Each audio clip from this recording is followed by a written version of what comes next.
Hey guys, welcome to the channel. Sit back, relax and shut your eyes if you need to as we drift into one of history's darkest nights. This isn't just another disaster story. It's a journey into the silence after the explosion, where invisible death walked the streets and heroes were made in seconds. Tonight, we descend into the haunting world of Chernobyl, where fire met lies, where courage battled radiation, and where the ghosts of 1986 still whisper through the ruins of a forgotten city. It was 1:23 a.m. on April 26, 1986, when the world changed forever. Above the quiet industrial town of Pripyat, Ukraine, the night was calm. No wind, no warning, only the distant hum of machinery at the Chernobyl nuclear power plant. Families slept behind thin apartment walls. Some workers were finishing their shifts, dreaming of morning tea. Then, deep inside Reactor 4, a single experiment went catastrophically wrong. The test was supposed to be routine, a simulated power outage to see if the turbines could generate enough electricity to keep cooling pumps running until backup generators started. But in the control room, under the fluorescent buzz and smell of hot metal, engineers were tired, uncertain, and pressured.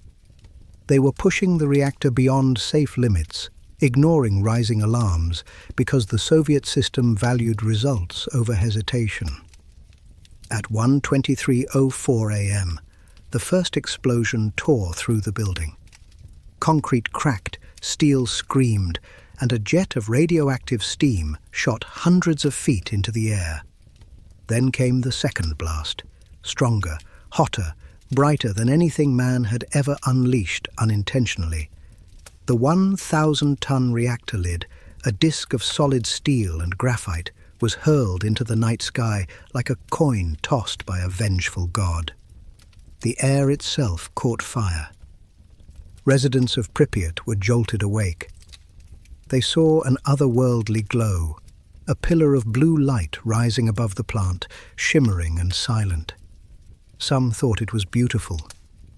They stepped onto balconies, children perched on shoulders, to watch the strange dawn forming hours too early. They did not know that what they admired was ionized radiation, the invisible death of cesium and iodine streaming silently toward them. Inside the shattered complex, chaos erupted. The roof was gone.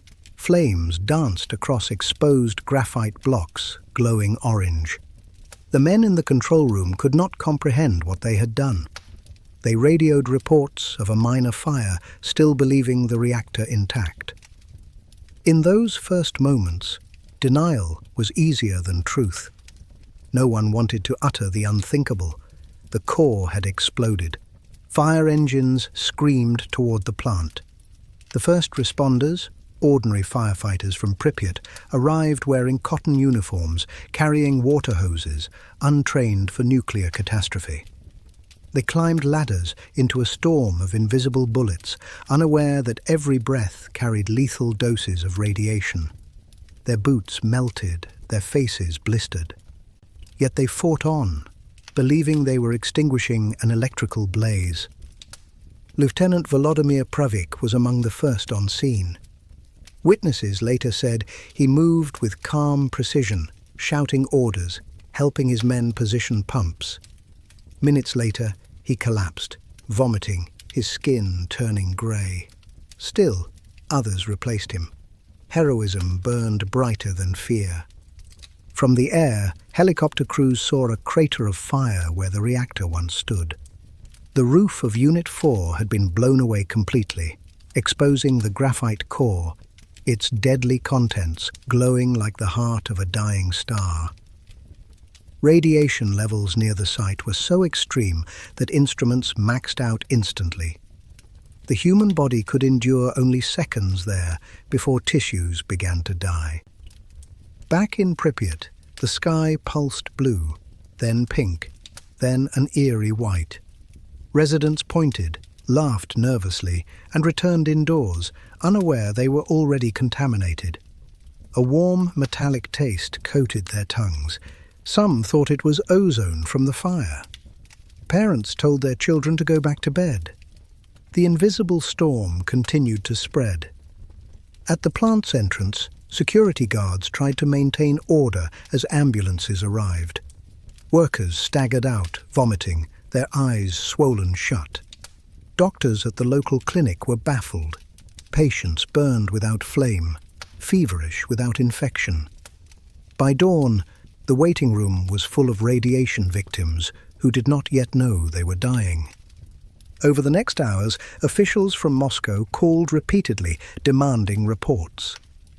Plant director Viktor Bryukhanov insisted the situation was under control. He couldn't admit the truth. Even he didn't believe it.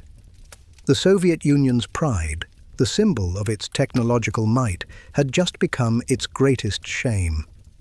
Outside, graphite chunks the size of bricks lay scattered across the ground, glowing faintly in the dark. Curious workers picked them up, unaware each piece emitted radiation strong enough to kill in minutes. One guard placed a fragment in his pocket as a souvenir. He would be dead within days. As the night deepened, the fire spread across the roof of Reactor 3. Emergency crews moved in waves, unaware they were walking into death zones. Helicopters began dropping sand, lead and boron onto the blazing pit in desperate attempts to smother the reaction. The pilots flew so close that heat cracked their cockpit glass. Radiation turned their skin red through protective suits. By sunrise, Pripyat shimmered under a strange stillness. The sky was clear, the air deceptively clean. Children played outside, unaware that each gust of wind carried invisible poison. Mothers shook out laundry, dusting it with cesium. The streets looked peaceful, but the city had become a trap. Back at the plant, soldiers arrived, cordoning off the area. Dosimeters failed, readings were off the scale. Men tied rags around their faces and kept working. Every order came with the same reassurance. It's under control. But deep inside the ruins, the core was still burning. A nuclear volcano belching radiation at levels millions of times higher than normal. Satellite images captured from space showed a glowing wound on the Earth's surface. Swedish monitoring stations, hundreds of miles away, soon detected abnormal radiation levels drifting on the wind. The secret was leaking, literally, into the atmosphere. Still, inside the Soviet Union, silence held. No public warnings, no evacuations, only the hum of contaminated air moving west toward Europe. In the heart of the zone, the fires would burn for 10 days, and the world would not know for nearly 2. The first night was only the beginning, the spark of a catastrophe that would ripple across generations. The city of Pripyat slept through its own execution, unaware that by the next day it would no longer exist as a living town. Above them, the sky still glowed faintly blue. Beautiful, deadly, forever changed. By the time the sun climbed above the horizon on April 26, 1986, the world's worst nuclear disaster was already hours old. But in Pripyat, the city built for the Chernobyl plant's workers, the morning looked deceptively normal. Birds sang, buses rumbled, and children walked to playgrounds surrounded by invisible death. The smell of ozone lingered faintly in the air, a metallic tang that clung to breath and skin. No alarms had sounded, no warnings were given. Officials told citizens everything was fine. Some even gathered on rooftops to watch the fire from a distance, unaware that every second they stood there was shortening their lives. Later, this place would be known as the Bridge of Death, a haunting name earned by tragedy, not poetry. From the vantage point of that bridge, the sight was mesmerizing. A column of blue-white light shimmered above the plant, pulsing gently like a star breathing against the dark. Parents pointed it out to their children, saying it was just a fire at the power station. Some brought cameras, taking photos that would never be developed. The radiation that blanketed the city was already warping film, silencing insects, and poisoning the soil. Within hours, Pripyat would become a living laboratory of decay. Inside the plant, the scene was chaos cloaked in denial. The control room crew, pale and coughing, still struggled to understand what had happened. Graphite blocks from the reactor core littered the ground outside. Steam hissed from fissures that glowed with sickly light. Men vomited blood as they fought to contain fires on the roofs. They had no protective suits, only cotton shirts, gloves, and sheer will. At 7 a.m., buses began to line up quietly along Pripyat's main road. No one said why. The government still refused to admit the explosion had breached the reactor.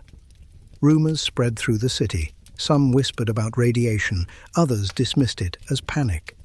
Mothers took their children to school. Fathers went to work. Life continued under a sky thick with poison. In the hospital, doctors battled a nightmare they didn't understand. Firefighters lay on stretchers, their faces bloated and blistered, eyes swollen shut, skin sloughing away like wax. Nurses tried to treat burns that weren't burns. They didn't know that the patients themselves were radioactive. Some of the medical staff would later die from exposure received that morning. By mid-morning, the Soviet leadership in Moscow finally grasped the magnitude of the disaster. Radiation detectors across the region were spiking beyond measurable limits. Helicopter pilots sent to survey the site reported that the core was fully exposed, glowing like the sun. One pilot compared it to looking directly into eternity. Still, the order to evacuate didn't come. The Soviet government feared panic and, more importantly, political embarrassment. The Chernobyl plant was supposed to be a symbol of Soviet mastery, a triumph of engineering and control. Admitting failure meant admitting weakness. So they stalled, even as radioactive dust fell like snow over Pripyat's parks and schools. The children who played outside that morning later described their skin tingling as if brushed by static. Some complained of sore throats, others had rashes by noon. Pets began acting strangely, dogs refused to eat, birds fell silent, and bees stopped flying altogether. Nature itself seemed to know before humans did. At 1 p.m., buses began quietly filling. Families were told it was a temporary evacuation, just a few days. They could leave their belongings behind. Everything would be safe. Mothers packed small bags with bread, documents and toys. Fathers grabbed coats and cigarettes. No one imagined they would never see home again. Outside the city, soldiers in gas masks waited. The evacuation was orderly but eerie. People boarded buses smiling weakly, unaware that radiation levels in some areas were already lethal. Dosimeters clicked wildly as military trucks rolled through the streets, but the noise was drowned out by the sound of engines and confusion. By the time the last bus left, Pripyat was a ghost town. Abandoned meals sat on kitchen tables, clocks stopped mid-tick, laundry hung stiff in the wind. The city was frozen in a single moment, life interrupted by catastrophe. Even the carnival Ferris wheel, still gleaming with yellow paint, stood ready for an opening day that would never come. Behind them, the reactor continued to burn. Flames reached 40 meters high, releasing clouds of xenon, cesium, iodine, and strontium into the upper atmosphere. The wind carried those isotopes across Belarus, Poland, and beyond. Within 2 days, radioactive rain would fall in Sweden, and the world would finally begin to ask questions. But for now, silence reigned. Soldiers patrolled the empty streets, their boots echoing off concrete walls. In the distance, The plant hissed, a wounded giant exhaling poison. The men who stayed behind, the liquidators, began their grim work, shoveling graphite, sealing fissures, risking everything to prevent a second explosion that could have rendered half of Europe uninhabitable. In Pripyat's deserted apartments, alarm clocks still rang the next morning. Their owners were gone, but their echoes remained, a haunting rhythm of a life that ended between two breaths. On the bridge of death, children's bicycles lay tipped over, their metal frames still warm from the radiation they absorbed. Grass glowed faintly under the moonlight, bending away from where the wind carried fallout. The world outside Chernobyl remained blissfully unaware. Soviet news outlets reported nothing. Local radio played cheerful songs. Only the scientists in distant lands detecting radioactive particles on the wind realized that something unimaginable had happened. The night the sky turned to fire was not just an explosion, it was a revelation. Humanity had touched the core of its own creation and found destruction staring back. In that blue glow above Reactor 4, the illusion of control vanished forever. What followed would test courage, conscience, and truth itself. Because the fire that burned in Chernobyl that night did not end with dawn, it still burns, deep beneath the sarcophagus, inside the soil, and within the stories of those who never came home. It began as a test. It ended as a legend, written in radiation. Inside Chernobyl's Reactor 4 control room, the air was thick with cigarette smoke and fatigue. The walls hummed with the sound of turbines and instruments. It was April 25th, 1986, a Friday night, and the men on shift were preparing for what they were told would be a simple safety experiment. They had done it before, but this time the instructions came from Moscow. The pressure was higher, and the stakes were invisible. The supervisor, Anatoly Dyatlov, stood over his engineers like a hawk. A man forged by the Soviet nuclear program, Dyatlov was strict, sharp, and terrifyingly confident. To him, hesitation was weakness. His men obeyed because fear was faster than thought. The purpose of the test seemed harmless. Simulate a power loss and see if the reactor's turbines could generate enough electricity to bridge the gap until emergency generators started. On paper, it was routine, but in practice, every step went wrong. The test was delayed for hours due to a regional power demand, forcing the crew to work deep into the night. Fatigue clouded judgment. Reactor conditions had drifted far from safe parameters. Yet Dyatlov insisted they continue. When an operator voiced concern, Dyatlov barked, "Don't worry. We've done this before, it will be fine." It was not fine. At 12:28 a.m., control rods were partially withdrawn to raise power. The reactor, already unstable, began to hum. The graphite tips of the rods, designed poorly, caused a spike instead of a slowdown. Instruments flickered. Alarms blinked red. One by one, safety systems were manually disabled to prevent the test from aborting automatically. Protocols, the sacred laws of reactor operation, were ignored in the name of success. By 1 a.m., power had plummeted dangerously low, then surged again as coolant flow decreased. Steam built within the reactor's pipes, straining metal beyond tolerance. The reactor was no longer a machine. It was a sleeping monster stirring awake. The operators didn't know it yet, but physics itself had turned against them. Dyatlov's voice cut through the hum. "Start the test." Buttons were pressed, turbines wound down, flow rates shifted, and then, in seconds, the data on the control panel stopped making sense. Pressure spiked, temperature soared, the reactor began to vibrate. Someone shouted, "We have an explosion risk." Dyatlov snapped back. "What explosion? It's impossible. The reactor is indestructible." But in the heart of Reactor 4, water flashed into steam, shattering fuel channels like glass. The core's temperature soared to 3,000 degrees Celsius. Uranium fuel rods ruptured, igniting the zirconium cladding. Superheated hydrogen and oxygen combined into a volatile mix, turning the reactor into a bomb waiting for breath. At 1:23:04 a.m., the reactor surged uncontrollably. Valery Kodymchuk, a circulation engineer, barely had time to look up before the first explosion tore through the reactor hall.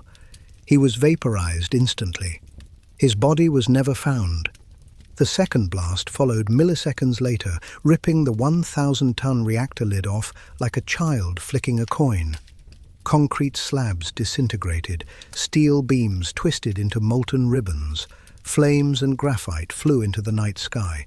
For an instant, the air turned to fire. Inside the control room, chaos replaced command. Instruments shattered, alarms screamed, the lights flickered, then failed. Dust, smoke, and heat filled the space.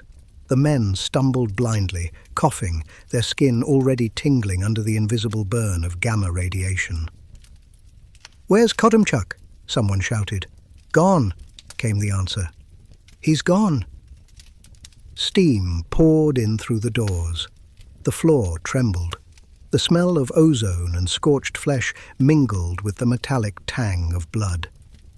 Dyatlov, thrown against a console, staggered up, his face grey and expressionless.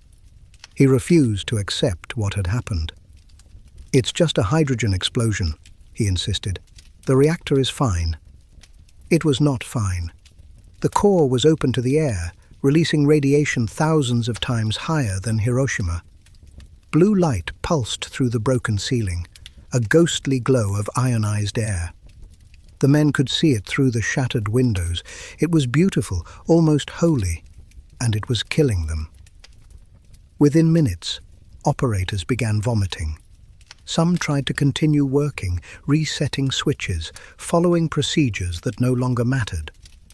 One man collapsed at his post, hands still gripping a dial. Another screamed that his skin was burning.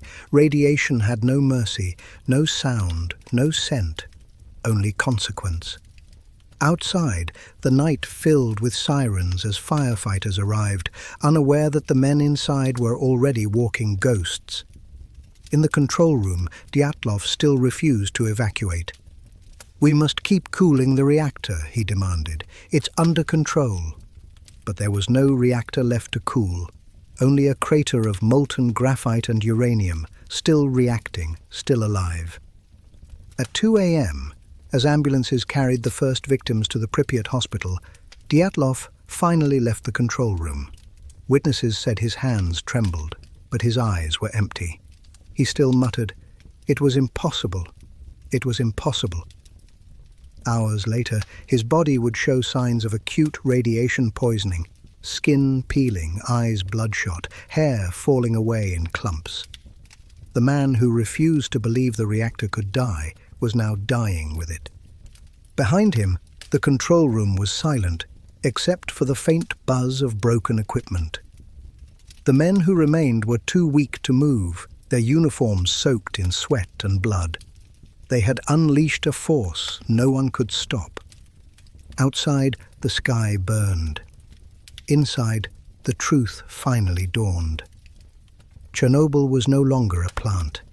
It was an open wound in the earth, bleeding radiation into the soul of the world.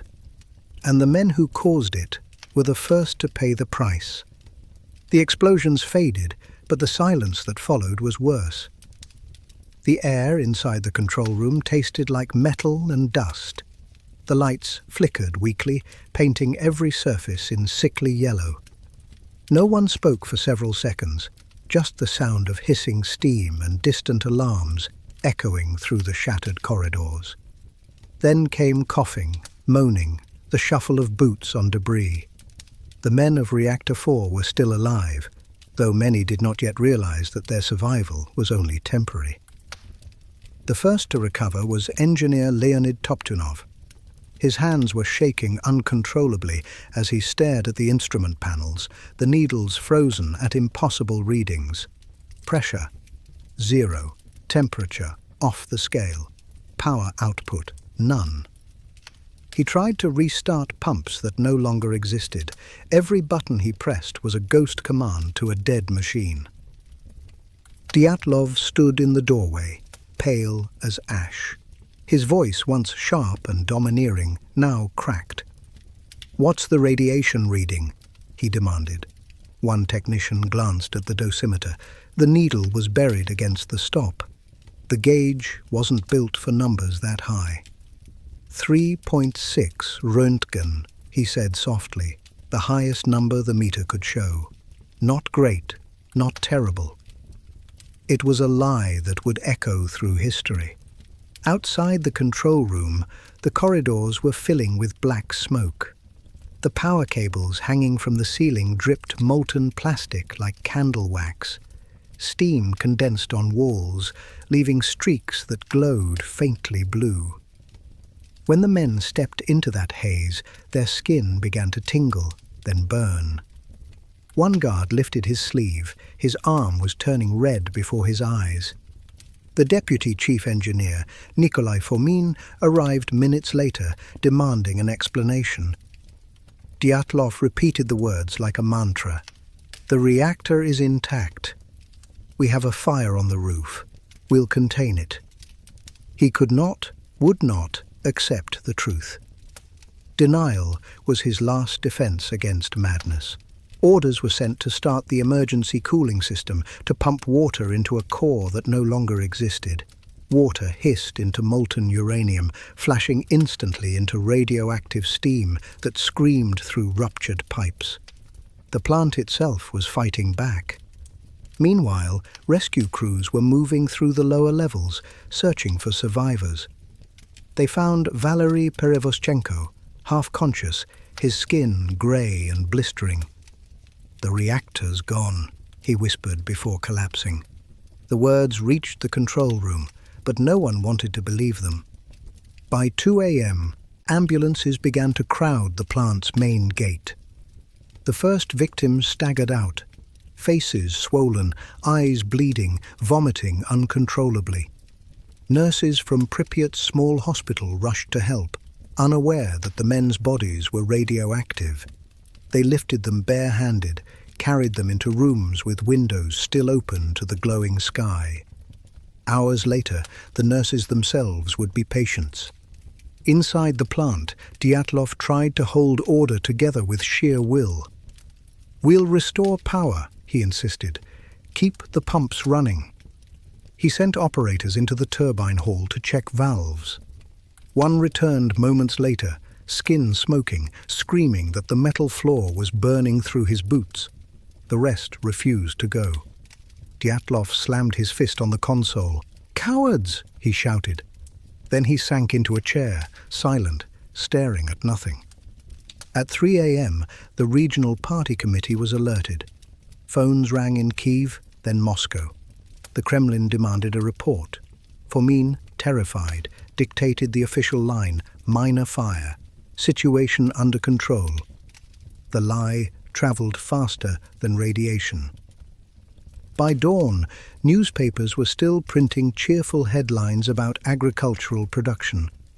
Only those within a few kilometers of the plant understood that the sun rising over Pripyat was not ordinary light. It was reflection off radioactive dust. Back in the control room, the operators began to fail. Their skin had turned a deep crimson, their lips cracked, their hair falling out in clumps. They shivered despite the heat. One man tried to drink water, but it spilled from his mouth because his throat was already swollen shut. Radiation sickness had started its brutal countdown. Within weeks, most of them would be dead. Dyatlov himself collapsed just after sunrise. He was carried out on a stretcher, whispering, "The test. We did everything right." In the hospital, he demanded vodka, as if alcohol could wash away guilt or cesium. When investigators later asked why he continued the experiment despite warnings, he simply said, "Because orders are orders." The Soviet machine had programmed obedience so deeply that even catastrophe could not erase it. The control room, once the heart of the plant, became a tomb. Instruments continued to flicker weakly for days, powered by backup systems. Radiation corroded the panels, eating through wiring until silence replaced the hum of industry. When cleanup crews finally entered weeks later, they found the walls pitted with burn marks and the floor littered with melted keys. The air still registered lethal levels. They spent less than a minute inside. Those few men who survived long enough to testify described the same sensation: disbelief. None of them could comprehend that a Soviet reactor, a symbol of progress, perfection, and power, could explode. It was more than a failure of engineering, it was a failure of faith. The USSR had promised safety through science, control through ideology. Chernobyl shattered both. Outside, the city of Pripyat slept under a grey veil of fallout. Children dreamed beneath glowing curtains. The wind carried particles of cesium and iodine that would remain deadly for centuries. The men in the control room had unleashed something eternal. The explosion was over, but the reaction had only begun. Chemical, political, psychological. Chernobyl had not merely poisoned land, it had infected truth itself. In the weeks to come, investigators would reconstruct the final minutes, second by second, frame by frame. They would discover that almost every safety protocol had been bypassed, every warning ignored, but those men, exhausted and afraid, were not villains. They were human beings, trapped inside a system that rewarded silence and punished hesitation. They followed the rules until the rules burned away. When the reactor lid blew off, it wasn't just steel and concrete that broke. It was the illusion of control, the myth that mankind could command the atom without consequence. The men in the control room were the first witnesses to that collapse, and in their final moments of confusion and pain, they glimpsed the terrible truth that would haunt generations. Chernobyl was not an accident. It was inevitability wearing a human face. When the alarms first sounded in Pripyat, no one truly understood what was burning. The dispatcher's report simply said, "Fire at Reactor 4." To the men of Fire Station Number 2, it was another late-night call. They'd handled industrial blazes before, smokestacks, transformers, the occasional chemical flare. They didn't know this fire glowed with radiation instead of heat. Lieutenant Volodymyr Pravik was first to respond.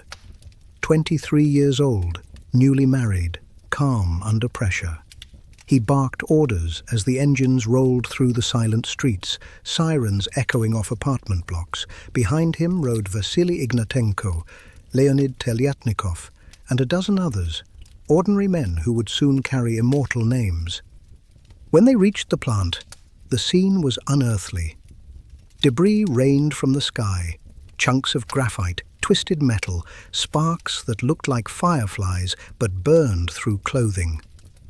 The entire roof of Reactor 4 was gone, replaced by a pillar of blue-white flame that reached into the clouds.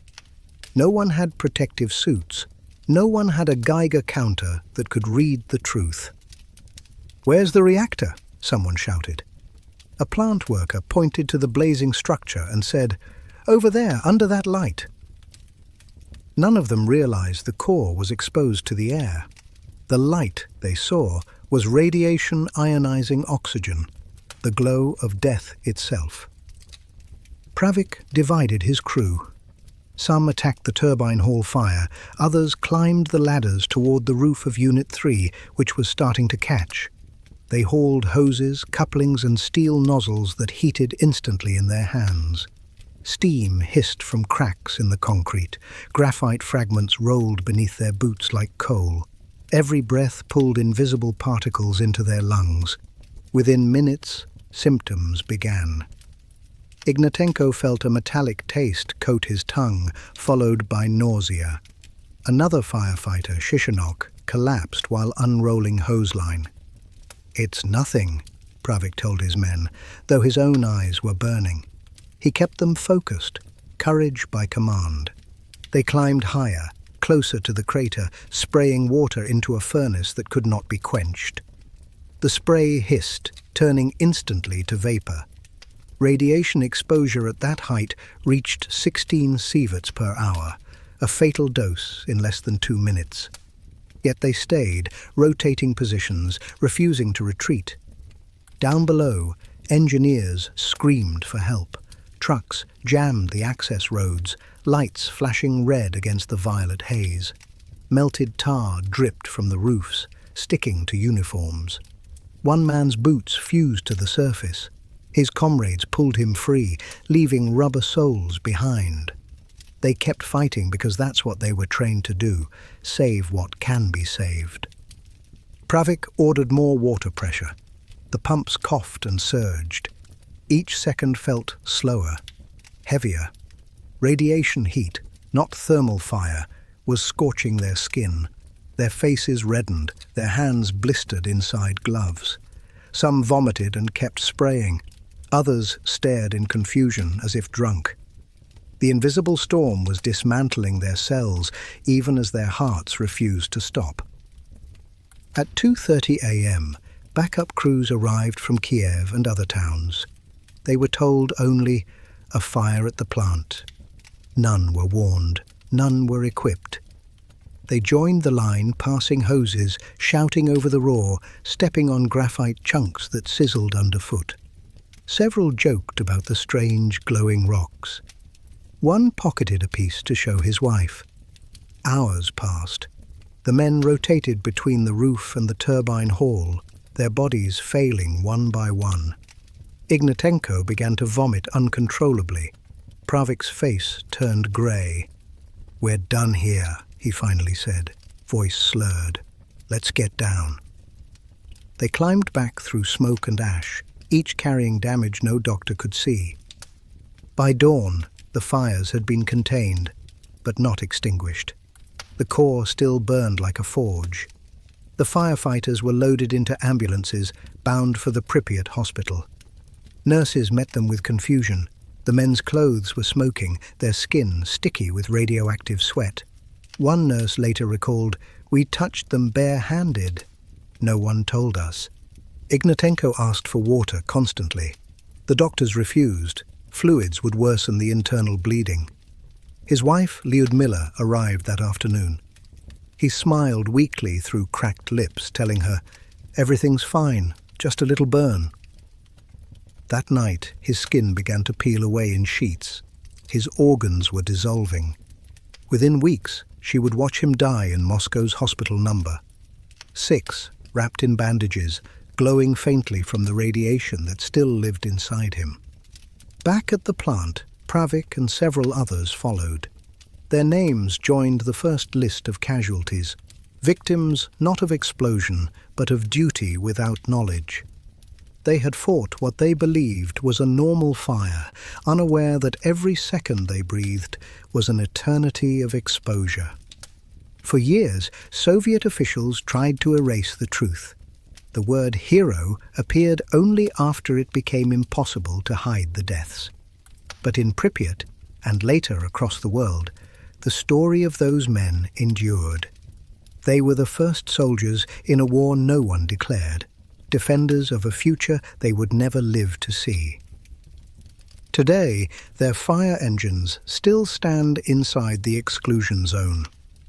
The metal is warped, rusted, and humming faintly with residual radiation. Visitors aren't allowed to touch them. The helmets remain on hooks, brittle from heat and time. Flowers are placed there by the few who remember. No memorial could ever match what they gave. Minutes of courage that spared millions from catastrophe. Because if those men hadn't climbed those ladders, the flames could have spread to Reactor 3, then Reactor 2, setting off a chain reaction that would have made half of Europe uninhabitable. Their sacrifice stopped that nightmare. They didn't know it, but in those brief, terrible hours, they saved the world. As the sun rose over Chernobyl, the smoke thinned to grey ribbons drifting east. The plant still hissed and glowed, the air still thick with poison. But the fires were dying, and silence crept back across the river. For a moment, it seemed peaceful again. The first light of day revealed their footprints, dark, melted shapes stamped into the roof tar, leading up to the crater's edge and stopping abruptly, footprints that ended where courage met oblivion. At dawn, on April 26, 1986, the people of Pripyat gathered on a small railway bridge less than a mile from the power plant. From there, they could see everything: the blazing skeleton of Reactor 4, the column of light stabbing the sky, the endless dance of sparks that looked almost festive against the dark horizon. No one had told them to stay inside. No one had said the word radiation. Parents held their children high on their shoulders to give them a better view. Couples leaned against the railing, whispering in awe. Some brought cameras, the soft click of shutters mixed with the hiss of wind. "It's beautiful," one woman said. And it was. Blue, shimmering, hypnotic. What they didn't know was that every second they stared was a second stolen from their future. The bridge would later earn a name whispered like a curse: the Bridge of Death. It's said that no one who stood there survived the decade. Whether that's literal truth or legend hardly matters. The radiation that rolled across that metal rail was enough to seed tragedy in every cell it touched. The air itself glowed with ionized dust, microscopic bullets slicing through tissue, rewriting DNA, leaving no mark except time. Below the bridge, a freight train sat motionless, its cars coated in a thin layer of white powder that looked like snow. The powder was fallout: cesium, strontium, iodine. Each flake was invisible fire. When the wind shifted, it carried that dust into the crowd. Children laughed as it sparkled in the sunrise. Parents brushed it from their hair. Some even tasted it, thinking it ash. They could not feel it killing them. Meanwhile, at the plant, helicopters circled like insects above the crater. From the bridge, their silhouettes looked heroic, almost cinematic. The residents cheered as the pilots dropped sand and lead onto the inferno. Every cheer was an irony. Each drop of sand churned up another wave of radioactive steam that drifted straight toward them. The spectators had become participants in a disaster they could not comprehend. Among them stood Serhiy Polishuk, a 27-year-old schoolteacher. He had woken early to see what the commotion was about. "It looked like the end of the world," he would recall years later, voice weak from illness. "But also like the beginning of a new one." Within hours, his skin began to itch. By nightfall, he was vomiting blood. He died 3 weeks later, buried in a lead-lined coffin beside many of his neighbors. The bridge stayed busy all morning. Radiation has no color, no smell, no sound, only consequence. People lingered for hours, marveling at the strange spectacle, until police finally arrived and told them to leave. Even then, no one used the word danger. They simply said, "Go home. There's nothing to see." When the evacuation order finally came a day later, the bridge was empty. Buses rumbled past, tires crunching on the dust that still shimmered faintly under sunlight. Soldiers in respirators avoided walking across it. They knew. Their instruments screamed whenever they came near. The readings were so high, the needles spun uselessly in circles. Today, the bridge still stands, rusted, warped, its paint peeled away by decades of rain and decay. Trees have grown through the railings, moss carpets the sleepers. Yet even now, Geiger counters click furiously near the center span. The ghosts of that morning still hum in the metal. Tour guides warn visitors not to linger, but curiosity always wins. People stop, take photographs, recreate the famous scene. The human fascination with catastrophe hasn't faded, it only wears better shoes. Some say that at night, when the wind is still, you can hear faint laughter carried from the forest, echoes of the townspeople who watched the fire as if it were a show. Others claim to have seen figures on the bridge, silhouettes bathed in a dim blue haze. Scientists call it imagination, locals call it memory. The truth may be both. The story of the Bridge of Death is often told as warning, but it's also confession. It reminds us how easily beauty can disguise danger, how curiosity can betray instinct, and how silence from those in power can be as lethal as radiation itself. The people on that bridge were not reckless. They were trusting. They believed the world would tell them when to be afraid. It didn't. In the years that followed, children born to those families suffered mysterious illnesses, their genes rewritten by particles too small to see. The bridge became legend, a symbol carved into documentaries and memorials, though few tourists realize that the soil beneath it still holds secrets. The grass there grows uneven, its chlorophyll mutated by cesium. Birds avoid nesting on the rails. Even decay fears the place. And yet, standing there today, the view remains hauntingly beautiful. The horizon glows gold at sunrise.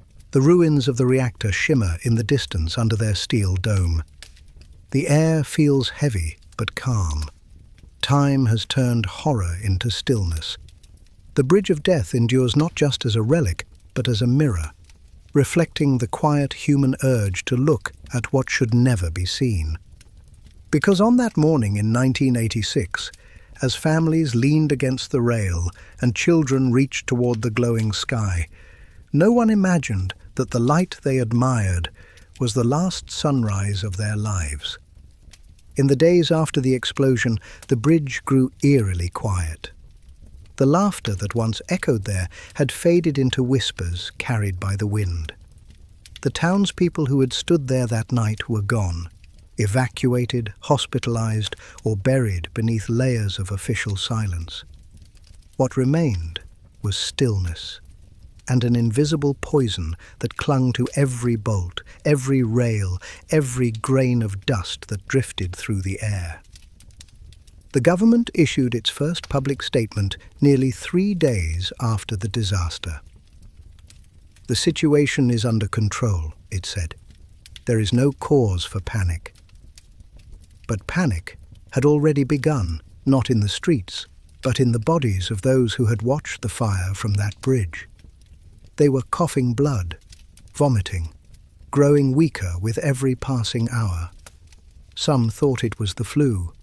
Others knew, deep down, that something monstrous had happened. Doctors were ordered not to speak.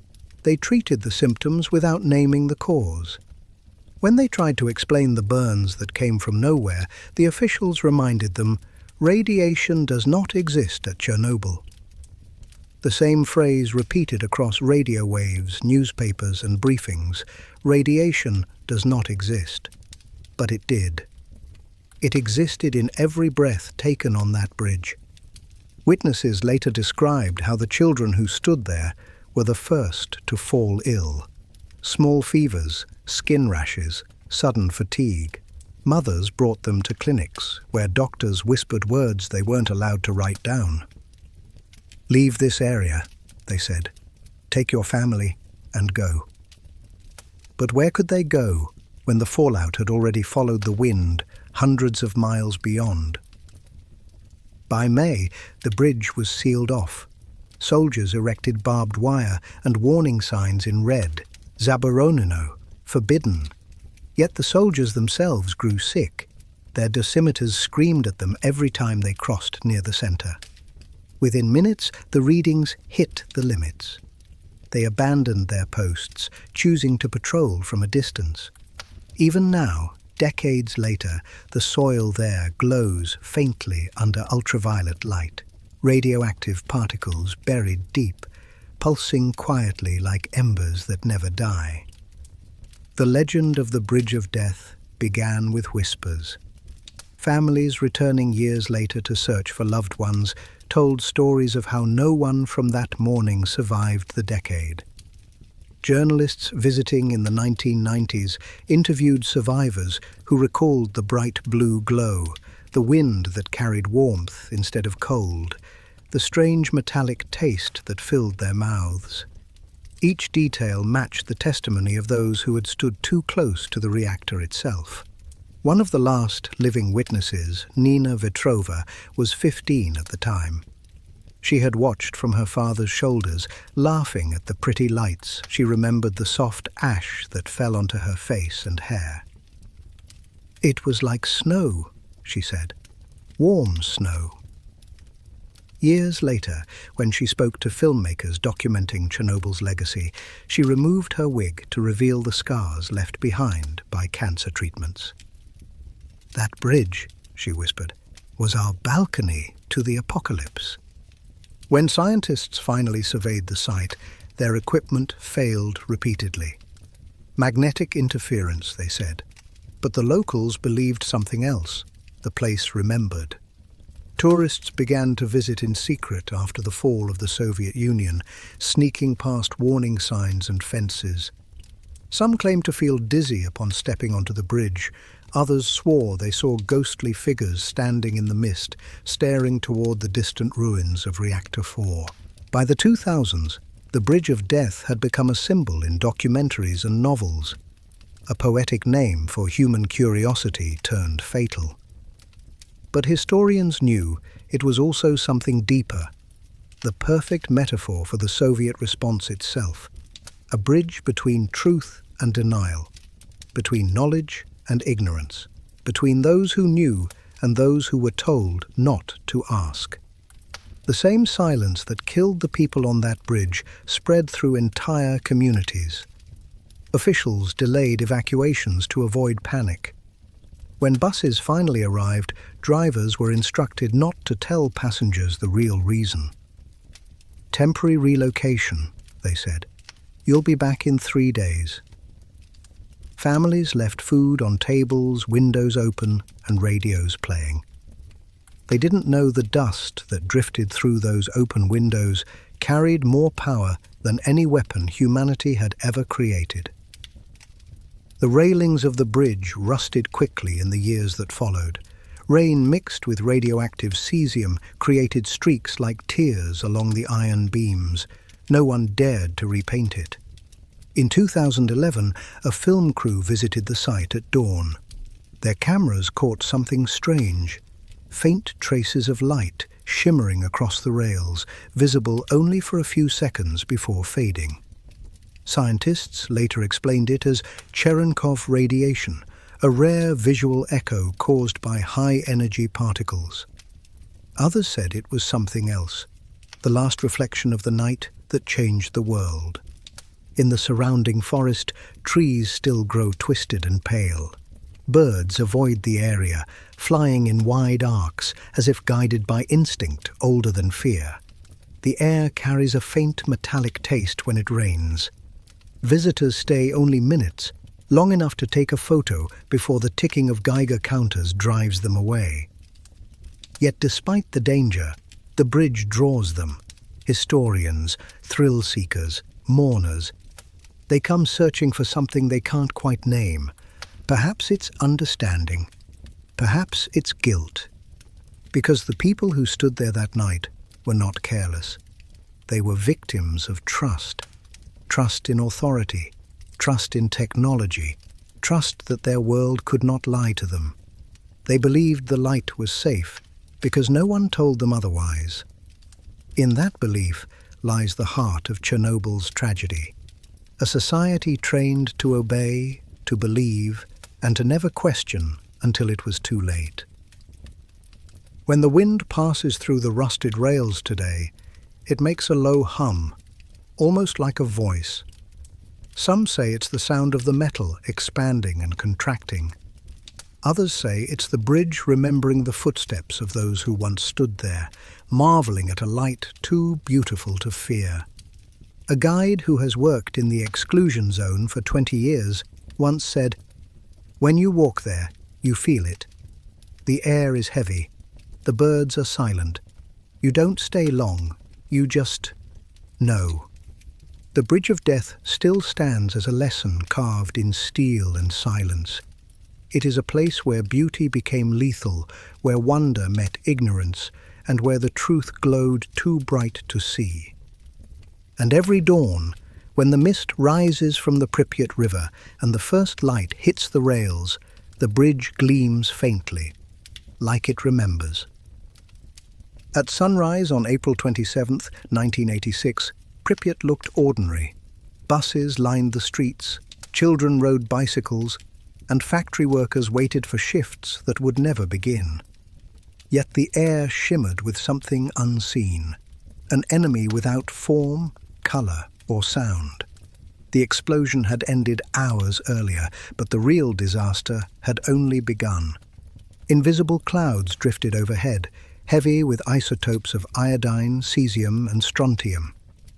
They passed silently through open windows, settled on clothes drying in the sun, coated playgrounds and gardens. Dogs barked at nothing. Birds fell mid-flight. Mothers opened windows to fresh morning air that carried the weight of 1,000 invisible knives. In the control towers of the plant, dosimeters had already maxed out. Their needles stuck at the highest numbers they could read, 3.6 Röntgen per hour, when in truth the radiation outside reached nearly 30,000. It wasn't ignorance anymore. It was blindness forced by the limits of technology. And so, people went about their routines as the invisible enemy soaked into their bodies. A light drizzle began around 8 a.m. Residents later remembered that it smelled of metal and burned rubber. Some children danced in it, laughing, unaware that the rain carried microscopic shards of graphite and uranium fuel. By noon, the hospitals were seeing the first patients. Dizziness, nausea, fevers. Doctors had no instrument sensitive enough to detect what was happening. They treated dehydration, flu, exhaustion, never realizing that their patients were already glowing with contamination. In the schools, teachers tried to keep calm. Through the classroom windows, the fire at the plant was still visible, a column of smoke turning strange hues of violet and green. Students whispered rumors. Some said the army would arrive. Others claimed it was just a transformer explosion. The truth traveled slower than the fallout. By midday, the radiation cloud stretched over 30 kilometers, drifting toward Belarus. Pilots flying above it described a luminous haze that interfered with navigation instruments. Birds striking their cockpits fell away smoking. At ground level, the people of Pripyat ate breakfast, unaware that every grain of bread, every sip of milk, carried the enemy deeper inside. Doctors began noticing a strange pattern. Nurses complained of metallic taste, dry throats, sudden headaches. The Geiger counters in the hospital storage room began to tick faintly through the walls. "Something's wrong," one nurse whispered. "The devices are singing." Within hours, they were screaming. The invisible enemy had entered the heart of the city. Meanwhile, Soviet authorities debated in sealed offices whether to announce the accident. Some argued evacuation would cause panic. Others insisted there was nothing to fear. The decision: wait. For 36 hours, they waited, while the radioactive plume turned the blue sky to haze. That single hesitation would shape thousands of deaths. At 3 p.m., soldiers began spraying the streets with a sticky grey foam meant to trap dust. Children followed the trucks, cheering at the sight of the strange white mist. They didn't know it was meant to keep death on the ground. The soldiers, too, were unprotected, cloth masks against a force that passed through lead. That night, radiation levels in some parts of Pripyat reached lethal doses. The glow from the reactor lit the horizon like a false dawn. People stood on balconies watching, still believing what they'd been told. Everything was fine. Inside apartments, plants began to wilt. Food on tables emitted faint warmth, silverware tarnished overnight. The invisible enemy had made every home a battlefield. By the next morning, Geiger counters in Sweden registered abnormal readings. The Soviet secret could no longer hide behind borders. But inside the USSR, silence persisted. Trains still ran, markets still opened, and the people of Pripyat still waited for news that would not come until it was too late. When the evacuation order finally arrived on the afternoon of April 27th, loudspeakers crackled across the city. "Comrades, due to an accident at the Chernobyl power station, we will temporarily evacuate residents of Pripyat temporary." The word hung in the air like hope. Buses lined up, families packed lightly, documents, money, small toys. They locked doors expecting to return in 3 days. None ever did. Soldiers handed iodine tablets to the drivers, not to the passengers. Cameras rolled as people smiled and waved, unaware the film itself was capturing radiation burns in real time.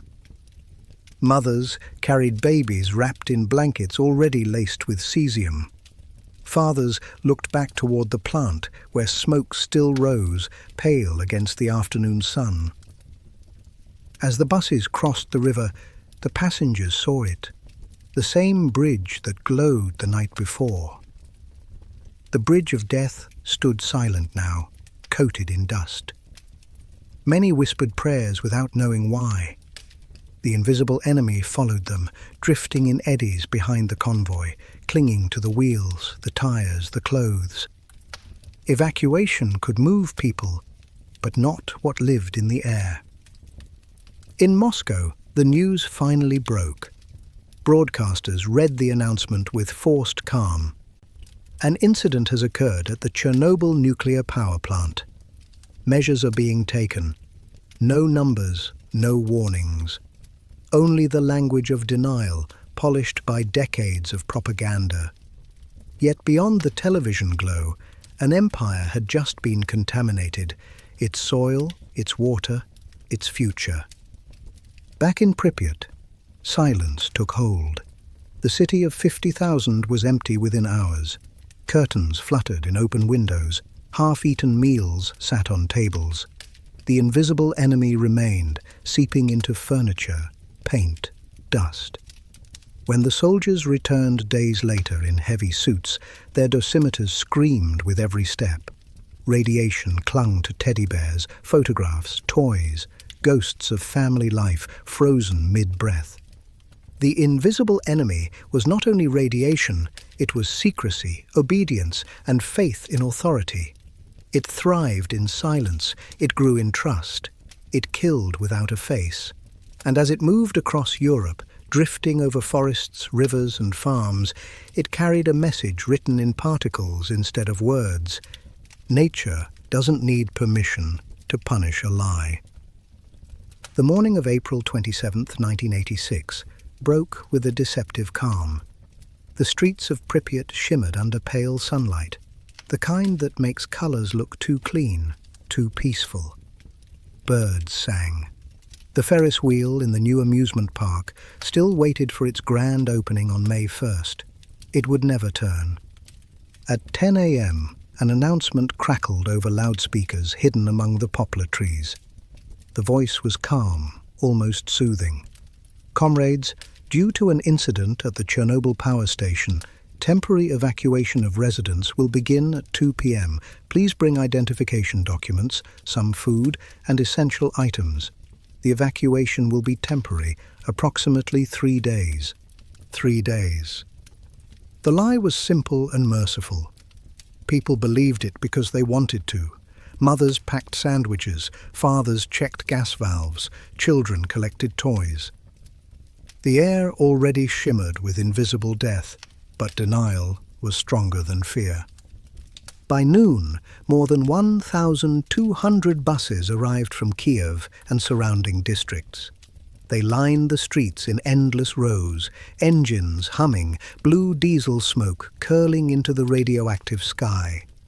Soldiers in grey uniforms directed traffic, their faces hidden behind cloth masks that looked more ceremonial than protective. Each wore a small badge that would darken by evening, their silent dosimeters recording invisible exposure. Families waited patiently on sidewalks, bags at their feet. Some locked their apartments. Others left doors open so pets wouldn't starve. Cats followed them to the stairs. Dogs barked from balconies as their owners waved goodbye. A few old men refused to leave, muttering that they'd lived through war and hunger and would live through this too. They stayed and never appeared again on any registry. The buses began to roll at exactly 2:10 p.m. The convoy stretched for miles, crawling toward the horizon under escort of police cars. From the rear windows, children pressed their faces against glass. They pointed at the power plant in the distance, its smoke pillar now grey instead of blue. "Look, Mama," one said, "it's still burning." His mother smiled faintly, stroking his hair, not daring to speak. Inside each bus, the air was heavy with whispers. "Will we come back?" someone asked. "Of course," another replied. They said 3 days. People passed bread, apples, small bottles of milk, each item already contaminated. The invisible enemy rode with them, clinging to their clothes, their shoes, their lungs. As the convoy crossed the Pripyat River, soldiers stood guard on the bridge of death, their eyes hidden behind goggles. None of them waved. They knew. The radiation meters at their feet ticked so fast they sounded like static. Every person on those buses carried fragments of the reactor's fury inside them, a souvenir of trust betrayed. By evening, the city was empty. Curtains fluttered through open windows. Half-finished meals cooled on tables. The Ferris wheels stood against the crimson sky, unmoving, perfect. Dogs wandered the boulevards, whining at doors that would never open again.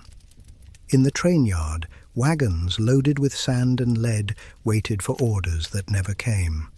Silence replaced civilization. At 6 p.m., helicopters began to circle overhead. They sprayed chemicals meant to trap radioactive dust, painting the deserted streets with sticky foam. From above, the city looked peaceful, rows of white buildings, gardens, playgrounds, a perfect Soviet dream. But the dosimeters in the pilots' cockpits screamed a truth no one dared to speak aloud. That night, a light rain fell again. It hissed on the metal roofs, carrying fresh cesium from the still-burning core. The soldiers who guarded the checkpoints wrapped scarves over their mouths. Some wrote home that the stars seemed brighter than ever. Others noticed that shadows glowed faintly on the ground, even with no moon above. Meanwhile, in Kiev, party officials debated whether to cancel the May Day parade. They decided not to. To cancel would invite questions, and questions were more dangerous than radiation. Section 1 continued. As the buses reached resettlement villages hours away, people were given bread and milk and told to rest. Soldiers washed the buses with hoses that only spread contamination into nearby soil. Doctors examined evacuees briefly, noting burns and rashes, but avoiding the word radiation. The order from above was clear. No panic, no truth. Children fell asleep in their parents' arms. Many would never wake up the same. In Pripyat, the remaining workers, liquidators, engineers and soldiers moved through the empty city under floodlights. They broke into apartments searching for life. Dogs growled in stairwells. Goldfish swam in bathtubs filled by owners who couldn't bear to let them die of thirst. The workers opened fridges to find fruit that still looked fresh but measured hundreds of roentgens. They tagged each building with red chalk and moved on. By midnight, radiation levels in the city centre were so high that even the pavement emitted light through the fog. Cameras left on tripods melted internally. The film captured only white glare, pure exposure. The next morning, an officer stood on the main avenue and wrote in his report, "The city is beautiful. It's quiet, like it's waiting." He was right. Pripyat still waits. Decades later, the streets remain frozen in that hour of departure. School books lie open on desks. Dolls sit beside empty cribs. The Ferris wheel still looms above the trees, untouched, its yellow cars creaking in the wind. The silence there is deeper than memory. It's the sound of a world that ended without an explosion.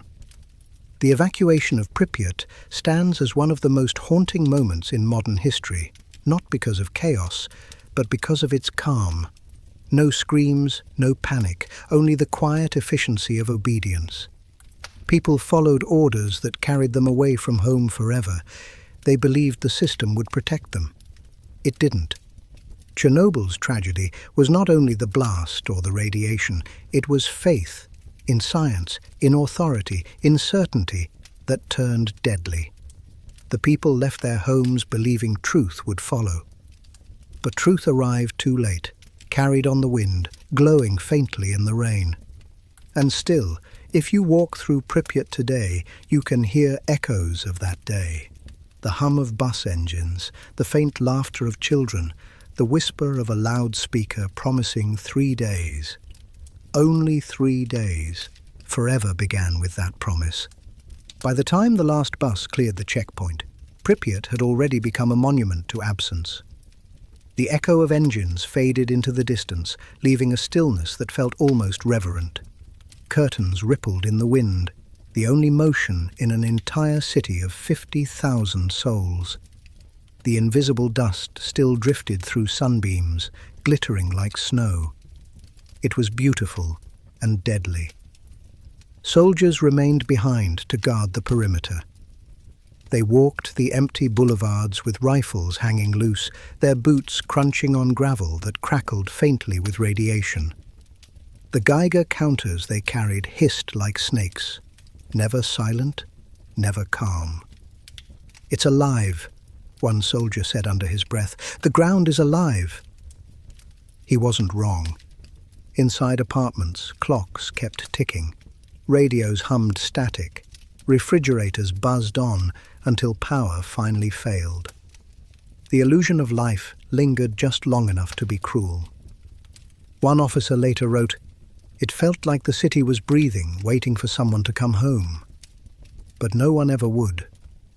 The first cleanup crews arrived the next morning, scientists, engineers and soldiers known later as the liquidators. They came in convoys of armored trucks, dressed in lead-lined suits that made them sweat even in spring chill. They carried brushes, hoses and barrels of chemicals, believing they could wash radiation away like dirt. They scrubbed walls, hosed down streets and shoveled contaminated soil into pits. But the dust kept returning. It was as if the city itself exhaled poison. By day's end, some of the men had nosebleeds, others collapsed from exhaustion. They were told to rest and return tomorrow. There would always be a tomorrow in Chernobyl, one long, unending shift against an enemy that never slept. Overhead, helicopters thundered back and forth between the reactor and the forest, dropping sand and boron onto the glowing core. From the empty plazas of Pripyat, it looked like a strange war fought in slow motion. The soldiers standing guard didn't speak of it. They watched the sky in silence, wondering how long before it would be their turn to cough blood. In Moscow, the news finally reached the public, softened, censored, and late. "There has been an accident at the Chernobyl power station," the announcer said. "The situation is stable." But stability was a myth. The radioactive plume was already stretching across Europe, detected by Swedish scientists, confirmed by German meteorologists. The truth was international now. Even the Kremlin couldn't hide it. In the evacuated villages, refugees waited in temporary schools and gymnasiums. They lined up for iodine tablets and clean water. Children asked when they could go home. Mothers lied softly. Soon. The fathers sat apart, staring at the floor, holding papers that listed what they'd lost. Home had become a forbidden word. Meanwhile, Pripyat decayed in fast motion. Within days, metal began to rust, glass clouded, and plants sprouted through cracks in asphalt. Nature was quick to reclaim what humanity abandoned. Without footsteps, the city grew eerily loud. The chirp of insects, the creak of swings, the distant bark of abandoned dogs. The sound of absence became a symphony. Weeks later, when teams returned to collect abandoned pets, the streets had changed color. Grass had grown fluorescent green, leaves wider than normal. Radiation accelerated mutation and decay alike. The soldiers were ordered to shoot the dogs to prevent contamination. Some obeyed, others couldn't. The animals followed them anyway, tails wagging in the toxic air. The authorities renamed the area the exclusion zone, a sterile phrase for a wound. It extended 30 kilometers in every direction. Beyond it, life continued as if nothing had happened. Within it, time stopped. By early May, the cleanup intensified. Workers cut down entire forests, buried topsoil, sealed wells, and demolished homes. Bulldozers pushed cars into pits, covering them with sand. Everything had to disappear. Objects, memories, evidence. The invisible enemy was omnipresent, but the government's priority was visibility. If people couldn't see destruction, they might believe it never existed. And still, some returned. Elderly residents slipped past checkpoints at night, walking for miles to reach the homes they'd built with their own hands. Soldiers found them tending gardens in masks made from scarves. "This is my house," one old woman told the officer who tried to remove her. "I was born here. I will die here. The air is mine." Many of those stubborn souls, the Samosli, still live in the zone today, ghosts among ghosts. Decades later, the photographs of the evacuation still disturb.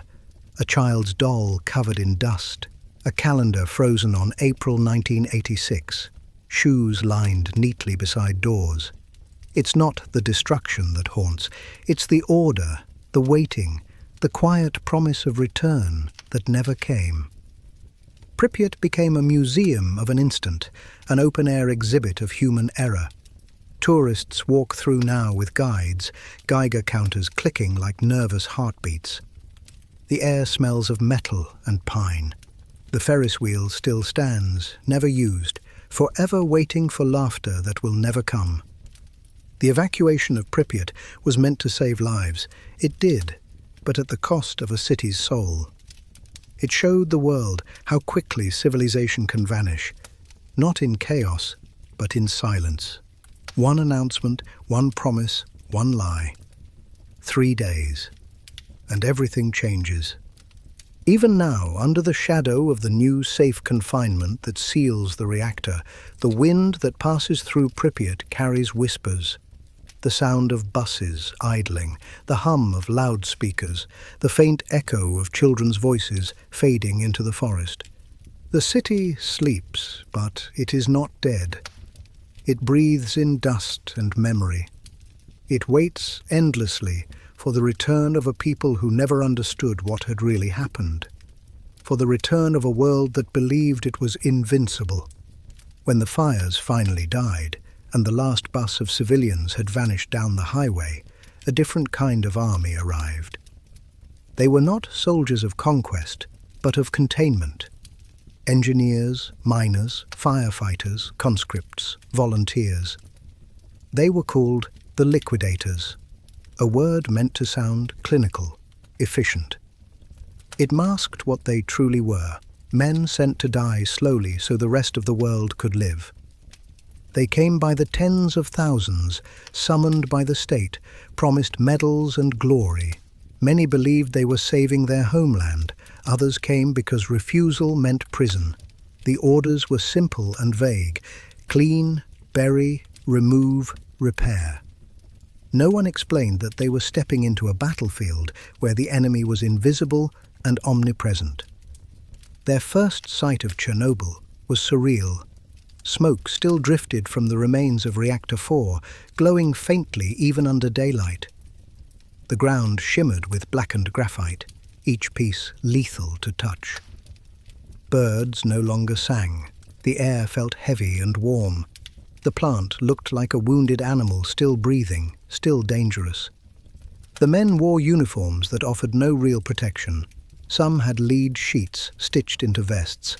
Others wrapped their bodies in rubber aprons scavenged from kitchen supplies. One miner joked, "We're digging our graves before we've even been buried." Laughter became the only armor they had. Their tasks varied: bulldozing contaminated soil, washing buildings, cutting trees, burying livestock, and collecting debris. They shoveled radioactive graphite into barrels and loaded them onto trucks that would drive into the mogilnik, the graveyard of the atom. Every movement raised dust that glowed faintly in sunlight. They breathed it, swallowed it, carried it home in their hair and clothes. At first, they were told to work in shifts of 5 minutes at a time. The radiation levels were so high that longer exposure meant certain death. But soon, 5 became 10, 10 became 20. The mission was too large for caution. Men climbed roofs with shovels, clearing chunks of the reactor by hand when machines failed. The robots sent from Germany and Japan lasted only hours before their circuits burned out. Human beings replaced them. They called these men bio-robots, flesh where machines could not go. Each sprinted onto the reactor roof, grabbed a shovelful of debris and threw it into the crater below before running back. 30 seconds per man, no more. Some collapsed after one run, their faces already red and swollen. Others volunteered again, either from courage or disbelief that something invisible could truly kill them. From the ground, the commanders watched through binoculars, counting movements, timing runs. The sound of the Geiger counters in their hands was a constant shriek. They didn't tell the workers what those numbers meant. Knowledge, like protection, was rationed. At night, the camps were quiet except for coughing.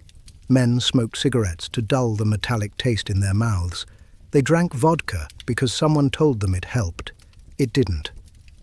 One man wrote home, "They say we're heroes, but heroes don't vomit blood after lunch." Still, they worked. Every day they filled pits with soil, bulldozed homes, washed trucks, and burned contaminated uniforms. When they rested, they joked, they sang, they promised to meet again next year. Most didn't. Radiation doesn't kill fast. It waits. It hides in bones, in lungs, in dreams. The youngest among them were barely 18. The oldest were veterans of World War II, who said this mission felt worse. "At least in war," one said, "you can see your enemy." The leadership framed it as a patriotic duty. Posters showed smiling men in protective suits, slogans declaring, "Chernobyl needs you." Behind the propaganda was desperation.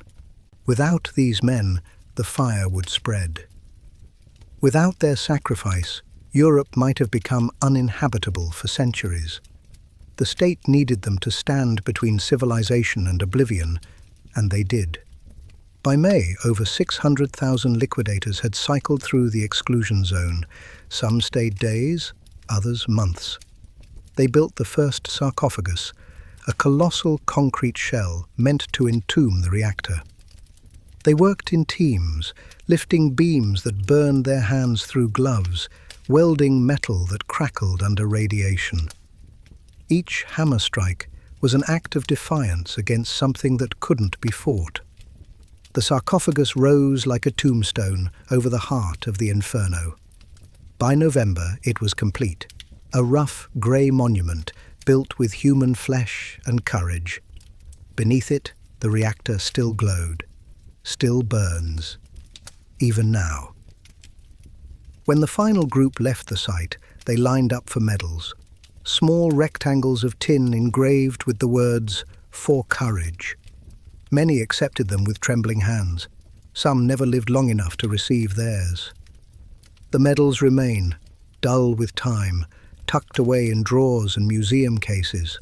But the cost was written elsewhere, on the gravestones of men who returned home only to die slowly, their organs liquefying, their memories fading before their families' eyes.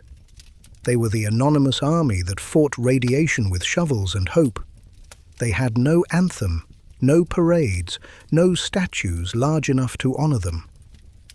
But they had something purer, the knowledge that without their sacrifice, the world would have ended differently. In the years that followed, those who survived gathered each April near the reactor to drink in silence. They raised glasses, not in victory, but remembrance. To the ones who stayed, they would say. Then they'd fall quiet, listening to the wind move through the rusted cranes and empty towers. For even the wind in Chernobyl remembers their names. When their work at the reactor was done, the liquidators returned to a world that had already forgotten them. They came home with medals, coughs, and burns that never healed. Some still glowed faintly in the dark rooms of hospital scans. They were promised care, pensions, and honor. Instead, they received silence. The Soviet state thanked them with speeches and parades, but behind closed doors, the truth was buried deeper than the reactor itself. Officially, the mission had been a success. Chernobyl contained, the motherland safe. But those men had carried fragments of the core inside them, souvenirs of invisible fire. They were walking reminders of a secret too large to admit. At first, the symptoms seemed minor: fatigue, nosebleeds, hair loss, a persistent metallic taste that wouldn't fade. Doctors called it radiation fatigue, a phrase meant to sound temporary. But weeks turned to months, and bodies began to fail. Skin peeled from fingertips, teeth loosened, vision blurred. The men joked about it at first, laughing to keep the fear small. "We're glowing heroes," they said. But the laughter didn't last. Hospitals across the Soviet Union filled with former liquidators. They came from Ukraine, Belarus, Russia. Miners, soldiers, drivers, volunteers. Each carried the same invisible wound. Some arrived with burns that never healed, others with lungs that filled with blood. Many died within a year. Others lingered, aging decades in months. Their bodies became living evidence of what the government wanted erased. The official records listed few deaths. Acute radiation syndrome, they called it, as if death by atoms were a diagnosis instead of a sentence. But those who survived bore the deeper scars. Many were told to keep quiet, to never speak about what they saw. "Heroes don't complain," said the officials. "Heroes serve." And so they served even in silence. One miner from Donetsk, who had dug tunnels under the reactor to install a cooling system, wrote in his notebook, "We worked in heat that melted boots. They told us the water below the reactor could explode. We kept digging. We sang to keep from screaming. They said we saved the world. I just wanted to see my children again." He died 3 years later. His lungs turned to ash. The sarcophagus they built, the vast concrete shell entombing Reactor 4, was their monument, but even that began to crack within years. Rainwater leaked through, carrying radioactive dust into the air once more. The ghosts of the liquidators were still working, long after their bodies failed. For decades, families searched for recognition. Wives carried photographs of husbands who had vanished into hospitals. Mothers received letters that said only, "Service completed." Pension payments came late, or not at all. In small apartments across the former Soviet states, medals hung beside black and white portraits of men who once held shovels against the sun. Still, they gathered. Every April, in the shadow of the reactor, the survivors, what few remained, met to drink and remember. They wore faded uniforms, faces weathered by time and radiation. "We were young," one man said. "We thought we could fight anything. But how do you fight light?" He poured vodka on the ground, a toast for those who never came home. Around them, the zone was silent. The wind carried the faint hum of power lines that no longer led anywhere. The world eventually learned their names. Documentaries, memorials, and monuments appeared decades later. But no tribute could match the scale of what they had done. Their sacrifice was the reason the fire stopped where it did. Without them, Chernobyl would have consumed not just Ukraine, but much of Europe. Scientists who studied their work called it the greatest act of human bravery in modern history. The men themselves disagreed. "Bravery?" one replied. "No. We just did what we were told." Obedience and courage had blurred into the same thing. Even now, the legacy of the liquidators lingers in the soil, in the river, in the steel of the new safe confinement that replaced their crumbling sarcophagus. The modern engineers who walk those halls wear badges with digital counters and work under strict time limits. 1 hour inside, no more. But every minute they spend there is built on the backs of those who had no limits, no meters, no warnings. In 2006, on the 20th anniversary of the disaster, a ceremony was held near the reactor. Old men in uniforms lined up in the rain, holding photographs of friends long gone. The air still carried the faint metallic tang of radiation, but they didn't seem to care. They were home again, standing on the ground they had saved. As the rain fell, one survivor whispered, "We buried the fire." But the fire buried us too. That is the truth of the liquidators. They were not martyrs or victims. They were ordinary men who looked into the mouth of the atom and did not look away. They didn't die for glory or medals or history. They died because someone had to, because humanity needed a wall between itself and the inferno. And for a time, they were that wall. When the machines began to die, the men took their place. The reactor roof of Chernobyl, known among workers as the roof of hell, was a place no living thing was meant to stand. The radiation there was beyond measurement. Robots sent to clear debris lasted minutes before their circuits fried and their treads melted into slag. Cameras malfunctioned, drones fell from the sky, even steel seemed to shiver in that invisible fire.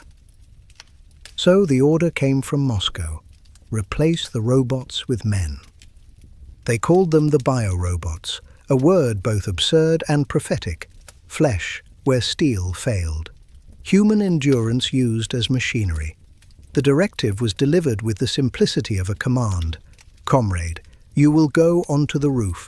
You will throw the debris into the crater. 30 seconds only, then run." The men who volunteered, or were volunteered, did not fully understand what awaited them. They were soldiers, miners, laborers. Some had already served as liquidators elsewhere in the zone. They were told it was dangerous, but no one told them how dangerous. A single shovelful of graphite, a fragment of the reactor's core, carried enough radiation to kill within hours. The roof was covered in it. The operation began in early May 1986. Hundreds of men lined up in the corridors of the power plant, waiting for their turn. They wore makeshift armor, lead plates tied with wire to their chests, gloves of thick canvas, thin cotton masks. No helmets could stop what awaited above. Before each run, commanders barked the rules. 30 seconds, move fast, don't look down, as if time itself were armor. Then came the climb. They ran through the stairwells, up ladders slick with soot, into the blinding sunlight. The first step onto the roof was always a shock, the heat, the glare, the silence. The graphite pieces glittered like obsidian snow. Every breath felt thick, electric. The dosimeters screamed immediately, their needles slamming against the stops. No one could hear them over the roar of the wind. Each man grabbed a shovel or metal sheet, sprinted forward, scooped what he could, and hurled it into the crater where the reactor once stood. The debris clattered like hail against steel. Then they turned and ran back toward the ladder, hearts pounding, throats burning. 30 seconds. That was all they were allowed. For many, those 30 seconds became a lifetime. Commanders below timed them with stopwatches, shouting through megaphones. When the men returned, they stripped their suits, trembling, gasping, vomiting. Some collapsed immediately. Others insisted on going again. "It's only light," one soldier joked. "Light can't hurt you." But it could. It burned through skin and bone alike, invisible but absolute. The rooftop operation lasted weeks. Thousands of men cycled through. They worked in rotation, 30 seconds, then another, until the roof was cleared. By the end, the air above the crater shimmered like heat haze, and the instruments failed entirely. Scientists estimated that each man received a lifetime dose of radiation in less than a minute. The estimates were generous. Many received far more. After each shift, the biorobots were driven to decontamination tents. They showered for hours, scrubbing skin raw. Doctors measured them, noted burns, handed out iodine tablets and vodka. "You're fine," they said. "Heroic work." Some men's skin began to slough away, others went blind. None complained. Obedience was the last virtue the system still rewarded. One soldier later said, "When I threw that shovel, I thought, maybe it's my soul I'm throwing away." In the following months, many of the biorobots disappeared into hospitals. Records were lost, names erased, some were buried in zinc coffins, sealed in concrete, their graves unmarked except for serial numbers. Officially, they were honored as participants in the liquidation of the Chernobyl accident. Unofficially, they were ghosts, necessary but inconvenient. Yet without them, the sarcophagus could never have been built. Their 30 seconds of labor bought the world centuries of safety. They stopped what machines could not. Their footprints, still visible in the dust on the roof, are the last human marks in a place no one will walk again. In 2019, researchers scanned that rooftop with drones. The readings were still deadly. The metal of the shovels they left behind hums softly with radiation, as if remembering the hands that once held them. The air there is silent now, but sometimes, on a hot day, the wind makes the gravel shift. Locals say it sounds like boots.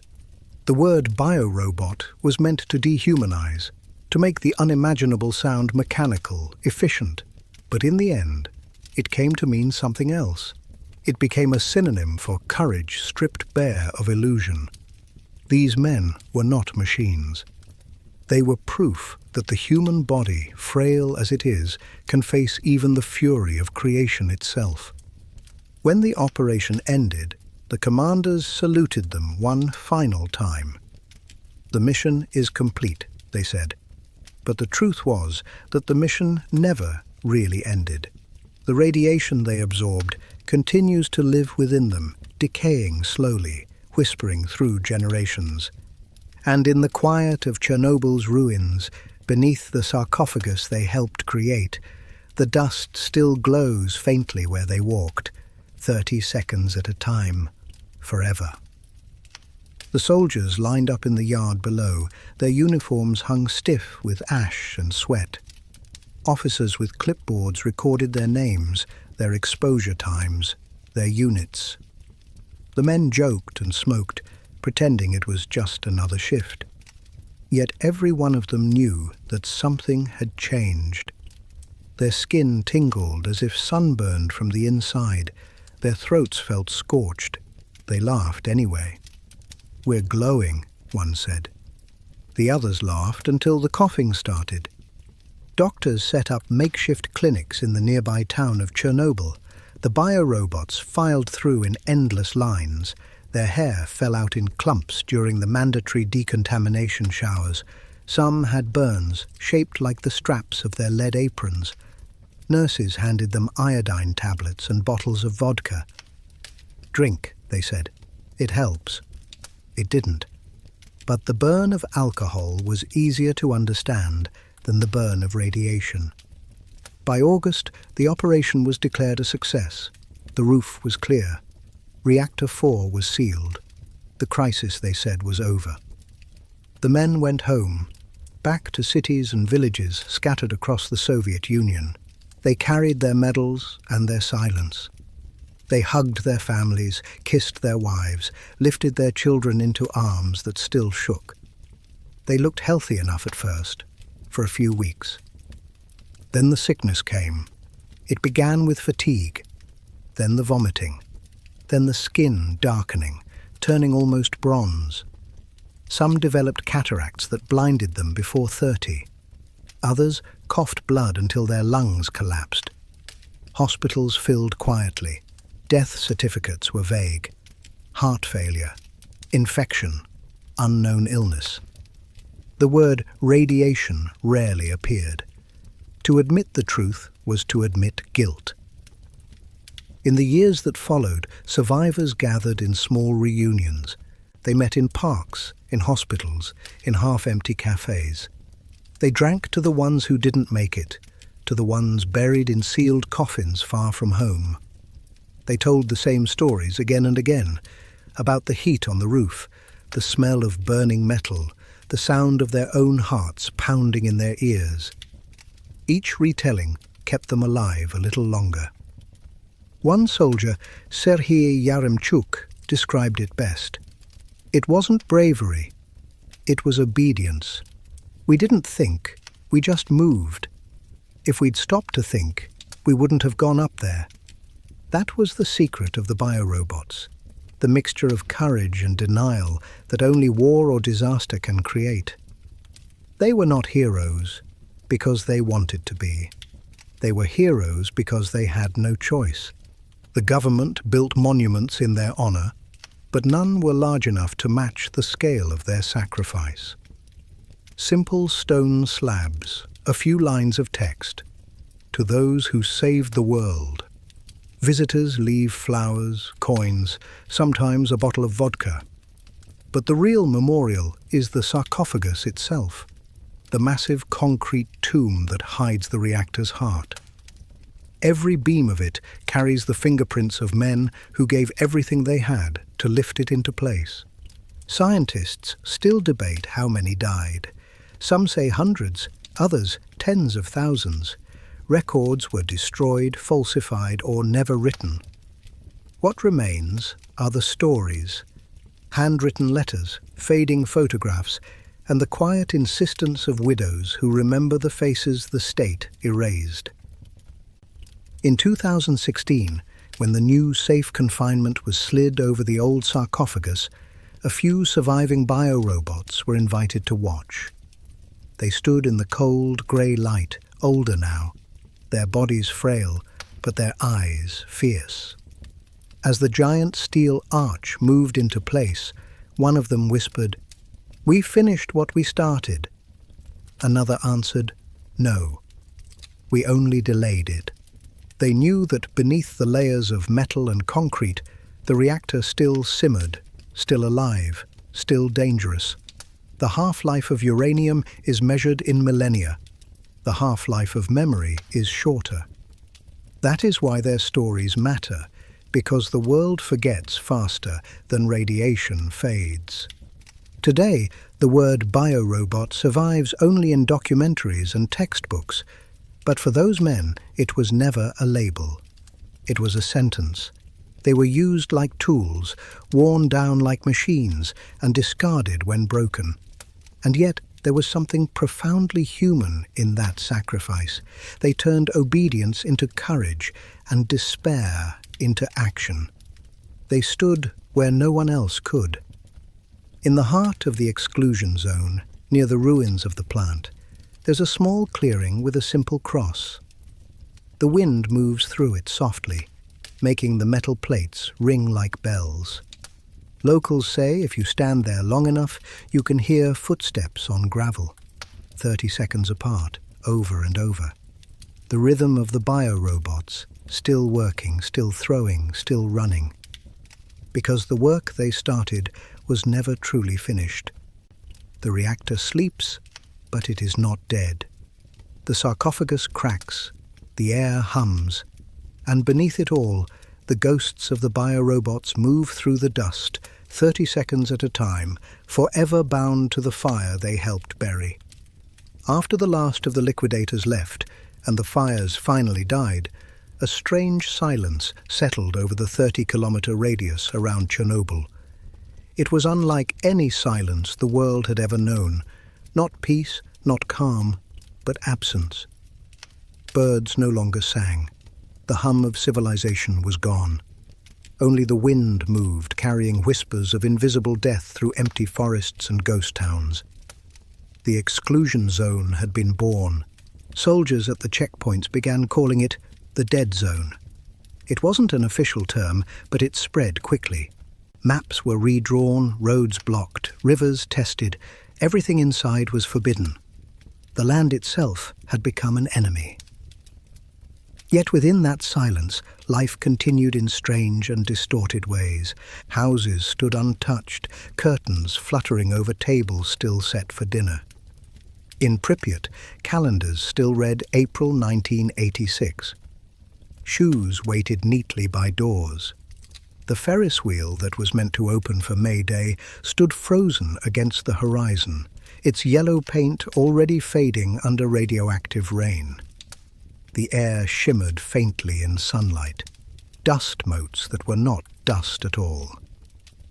Scientists entered cautiously, their Geiger counters screaming. Each step into the zone was measured in seconds. They wore lead-lined suits and respirators, but even that was a fragile protection. The radiation was in the soil, the air, the leaves. It sank into bone, into memory. They collected samples, ash, moss, water, each one glowing faintly under ultraviolet light. "This place," one scientist said, "is the closest thing to another planet we've ever seen." Animals that had survived the initial wave of radiation began to mutate. Birds hatched with deformed wings, frogs glowed green under moonlight, and wild boars roamed the empty fields, their tusks stained black from cesium. Yet paradoxically, the zone thrived. With humans gone, nature began to reclaim its kingdom. Forests swallowed roads, vines wrapped around concrete, wolves howled from rooftops. It was as if the earth itself had decided to erase humanity's mistake. The Soviet authorities wanted no witnesses. They sealed villages, burned crops, and bulldozed entire neighborhoods into pits. Radiation didn't burn like fire. It corrupted, rewrote, infected. The soil that once grew wheat now bred silence. Even time seemed slower there. Clocks rusted, machinery corroded, everything decomposed except the danger.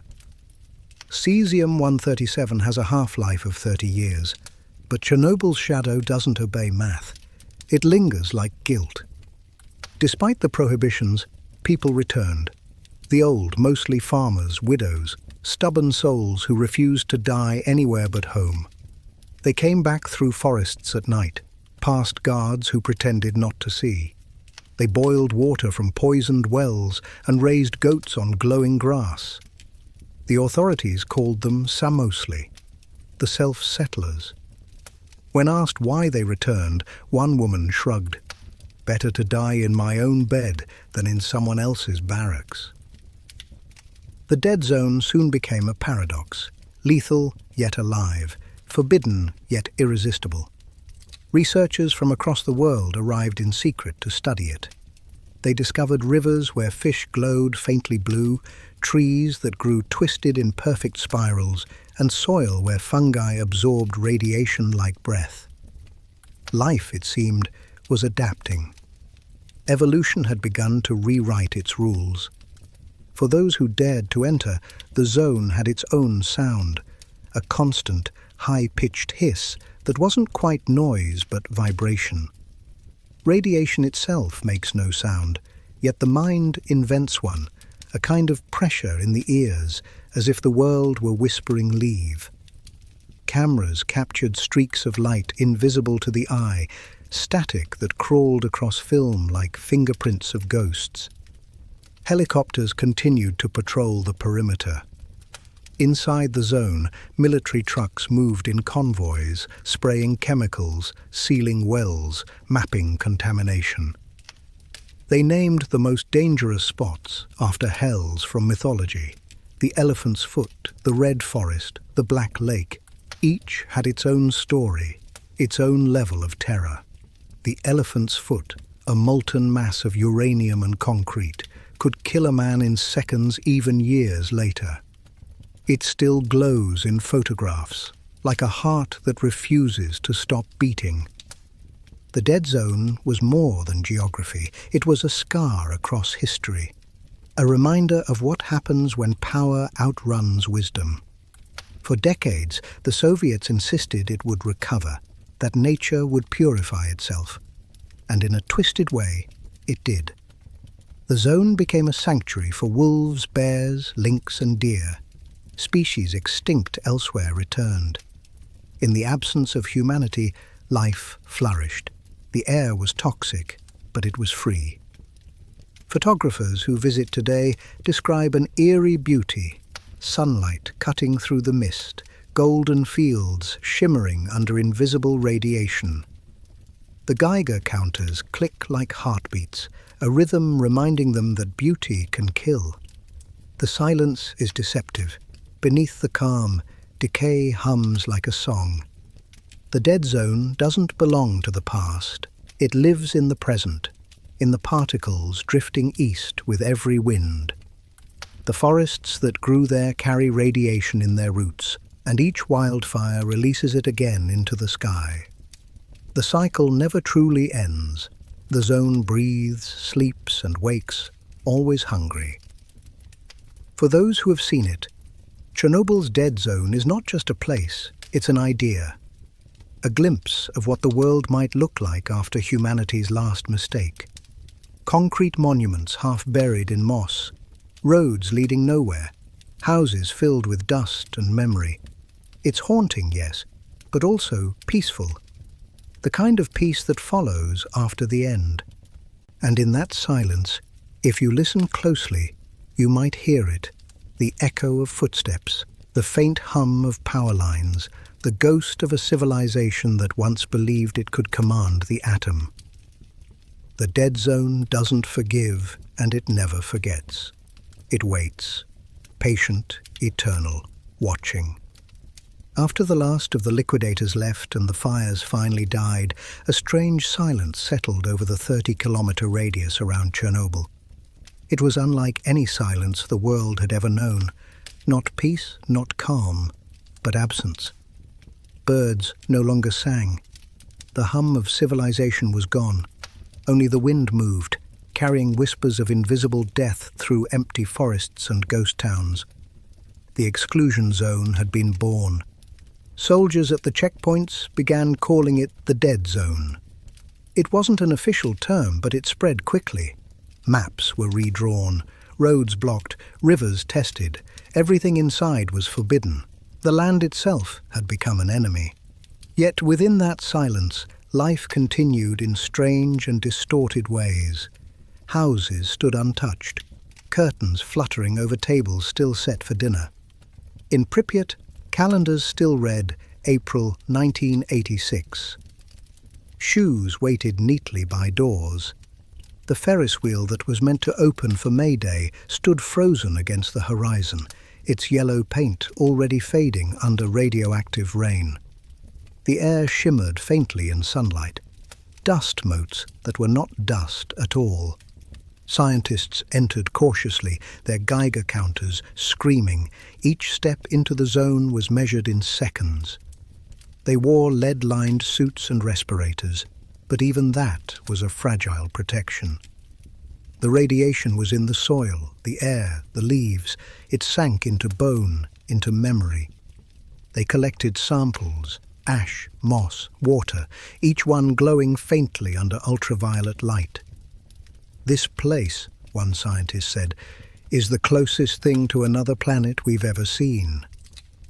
Animals that had survived the initial wave of radiation began to mutate. Birds hatched with deformed wings, frogs glowed green under moonlight, and wild boars roamed the empty fields, their tusks stained black from cesium. Yet paradoxically, the zone thrived. With humans gone, nature began to reclaim its kingdom. Forests swallowed roads, vines wrapped around concrete, wolves howled from rooftops. It was as if the earth itself had decided to erase humanity's mistake. The Soviet authorities wanted no witnesses. They sealed villages, burned crops, and bulldozed entire neighborhoods into pits. Radiation didn't burn like fire. It corrupted, rewrote, infected. The soil that once grew wheat now bred silence. Even time seemed slower there.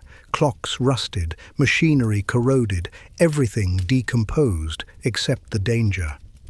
Cesium-137 has a half-life of 30 years, but Chernobyl's shadow doesn't obey math. It lingers like guilt. Despite the prohibitions, people returned. The old, mostly farmers, widows, stubborn souls who refused to die anywhere but home. They came back through forests at night, past guards who pretended not to see. They boiled water from poisoned wells and raised goats on glowing grass. The authorities called them Samosli, the self-settlers. When asked why they returned, one woman shrugged. "Better to die in my own bed than in someone else's barracks." The dead zone soon became a paradox, lethal yet alive, forbidden yet irresistible. Researchers from across the world arrived in secret to study it. They discovered rivers where fish glowed faintly blue, trees that grew twisted in perfect spirals, and soil where fungi absorbed radiation like breath. Life, it seemed, was adapting. Evolution had begun to rewrite its rules. For those who dared to enter, the zone had its own sound, a constant high-pitched hiss that wasn't quite noise but vibration. Radiation itself makes no sound, yet the mind invents one, a kind of pressure in the ears, as if the world were whispering leave. Cameras captured streaks of light invisible to the eye, static that crawled across film like fingerprints of ghosts. Helicopters continued to patrol the perimeter. Inside the zone, military trucks moved in convoys, spraying chemicals, sealing wells, mapping contamination. They named the most dangerous spots after hells from mythology: the Elephant's Foot, the Red Forest, the Black Lake. Each had its own story, its own level of terror. The Elephant's Foot, a molten mass of uranium and concrete, could kill a man in seconds, even years later. It still glows in photographs, like a heart that refuses to stop beating. The dead zone was more than geography. It was a scar across history, a reminder of what happens when power outruns wisdom. For decades, the Soviets insisted it would recover, that nature would purify itself. And in a twisted way, it did. The zone became a sanctuary for wolves, bears, lynx, and deer. Species extinct elsewhere returned.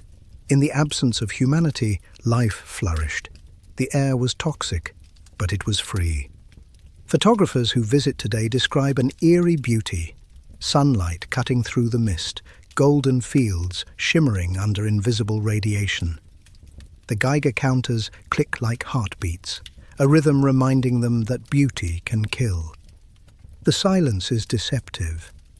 Beneath the calm, decay hums like a song. The dead zone doesn't belong to the past.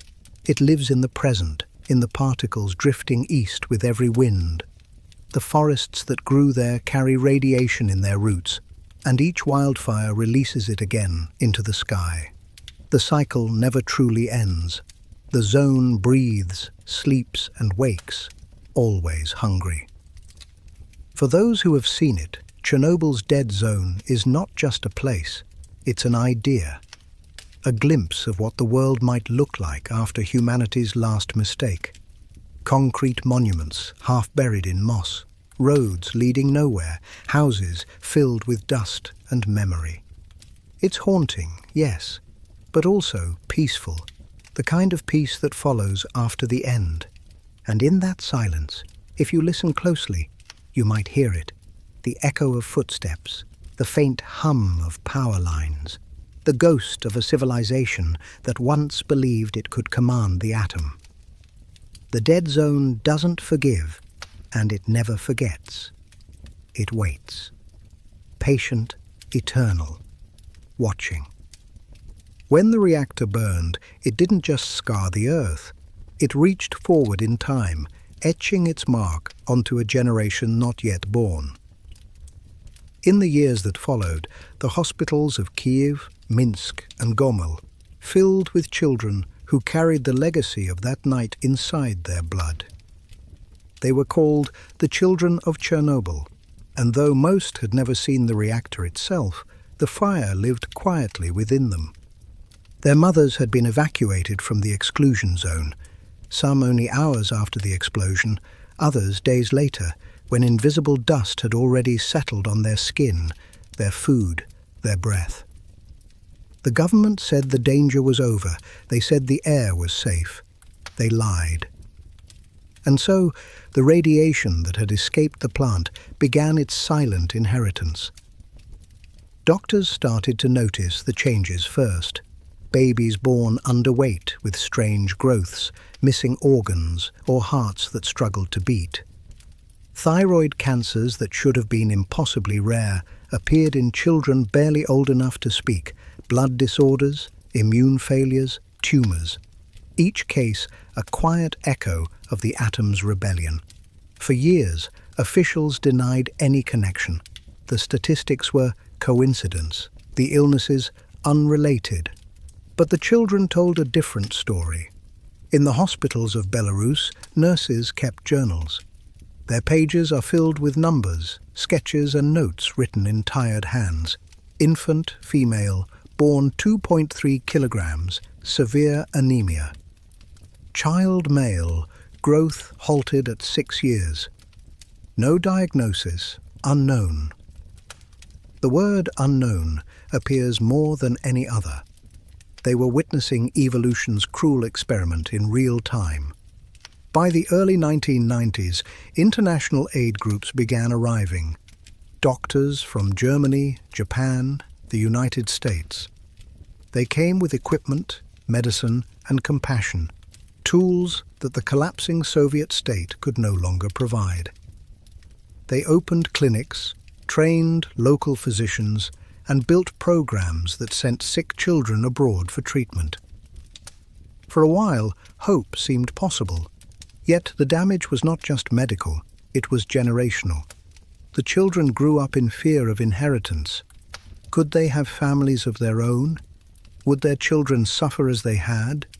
Many chose not to find out. Others defied fate, determined to live as proof that life could grow from ash. "We are not victims," one young woman said years later. "We are survivors of someone else's mistake." The world watched them, sometimes with pity, sometimes with awe. Television crews filmed the wards where children with bald heads played quietly, smiling despite the tubes and machines that kept them alive. Charities raised millions under their name. The children of Chernobyl became a symbol of tragedy, yes, but also of endurance. Their faces appeared on posters, their laughter broadcast across continents. Yet behind the cameras, the suffering never stopped. In the countryside of Ukraine and Belarus, radiation lingered in the soil and water. Cows grazed on contaminated grass. Milk carried cesium. Vegetables grew heavy with strontium. The cycle continued, slow and relentless. Every meal, every breath, another inheritance. Scientists estimated that some regions would remain unsafe for 10,000 years. But people stayed. They had nowhere else to go.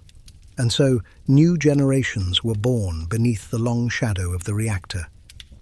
There is one story told by a nurse from Gomel. She remembers a boy named Misha, 5 years old, with a smile too big for his frail body. He loved drawing rockets. He said he wanted to go to space, she recalled, because in space there's no Chernobyl. He died before his 6th birthday, his lungs collapsing one night as he slept. The nurse kept one of his drawings, a rocket flying past the Earth, trailing sparks of light. She said she looked at it whenever she needed to remember why she stayed. By the turn of the millennium, the first generation of Chernobyl's children had grown into adults, some healthy, some scarred, all marked. They formed foundations, spoke at conferences, told their stories to anyone who would listen. "The fire took our childhood," said one survivor, "but it didn't take our voices." Their words carried more power than any Geiger counter reading. They were proof of survival, living resistance to oblivion. Scientists continue to debate the exact toll. How many were sickened? How many died? The numbers shift depending on who you ask. Thousands, tens of thousands, maybe more. The truth lies somewhere between data and memory, between denial and grief. What's certain is this: every generation since 1986 has lived in the shadow of Chernobyl's dust. In recent years, new studies have found radiation in the DNA of children born decades after the explosion. Mutations, subtle but real, passed quietly through time. It is as if the atom itself refuses to be forgotten. The fire that burned in Reactor 4 still flickers, not in concrete or graphite now, but in cells, in chromosomes, in bloodlines. And yet life goes on. Schools have reopened in nearby towns. Children laugh again in playgrounds rebuilt on the outskirts of the zone. The world moves forward, but for those who carry its legacy, the past is never far. Every April, they gather in Kyiv to light candles and release white balloons into the sky. One for every child lost, one for every dream that never had a chance to grow. They look up as the balloons drift higher, vanishing into the clouds, and for a moment the air feels lighter. Maybe, one survivor says softly, they're finally free. The children who survived the first wave of the disaster grew up beneath a sky that never truly cleared. Their playgrounds were monitored by Geiger counters, their schools lined with faded posters of atoms drawn as smiling cartoon suns. They learned early that safety was a relative word, that milk, rain, and even the soil beneath their feet could betray them. They were raised to be cautious of the invisible, and in that caution, they became wise beyond their years. Doctors told their parents not to panic, that the contamination was manageable. But in villages across Ukraine and Belarus, the truth whispered through the cracks of official reassurance. Cancers bloomed where they shouldn't. Children coughed through the night. Whole classrooms emptied within months. Mothers spoke in hushed tones about thyroid scars and mysterious fevers. They stopped trusting the water, then the doctors, then the state. "We were told not to worry," one mother said, "but our children were disappearing." The hospitals filled with small, pale bodies hooked to machines. Their hearts fluttered like birds trapped in glass.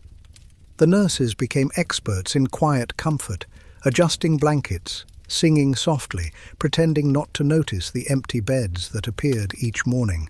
They called it the wave, a term both clinical and poetic, because the illnesses came in waves, one generation after another, each smaller, weaker, quieter. By the 1990s, international organizations were documenting the crisis.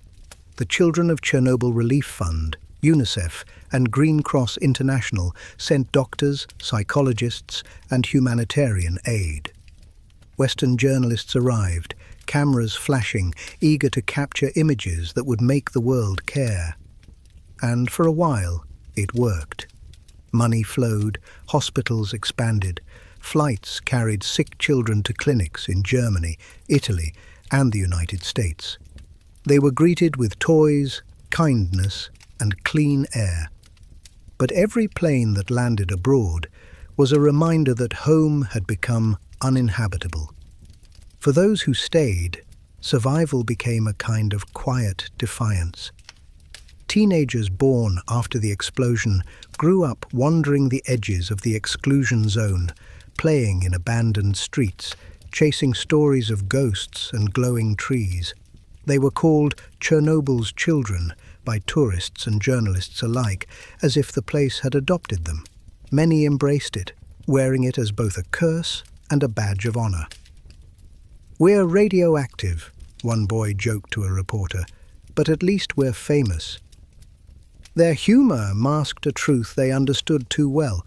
They were living on borrowed time. Thyroid surgeries were as common as birthdays. Routine blood tests determined futures. Some fell ill and never recovered. Others thrived, seemingly untouched, as if fate had chosen favorites.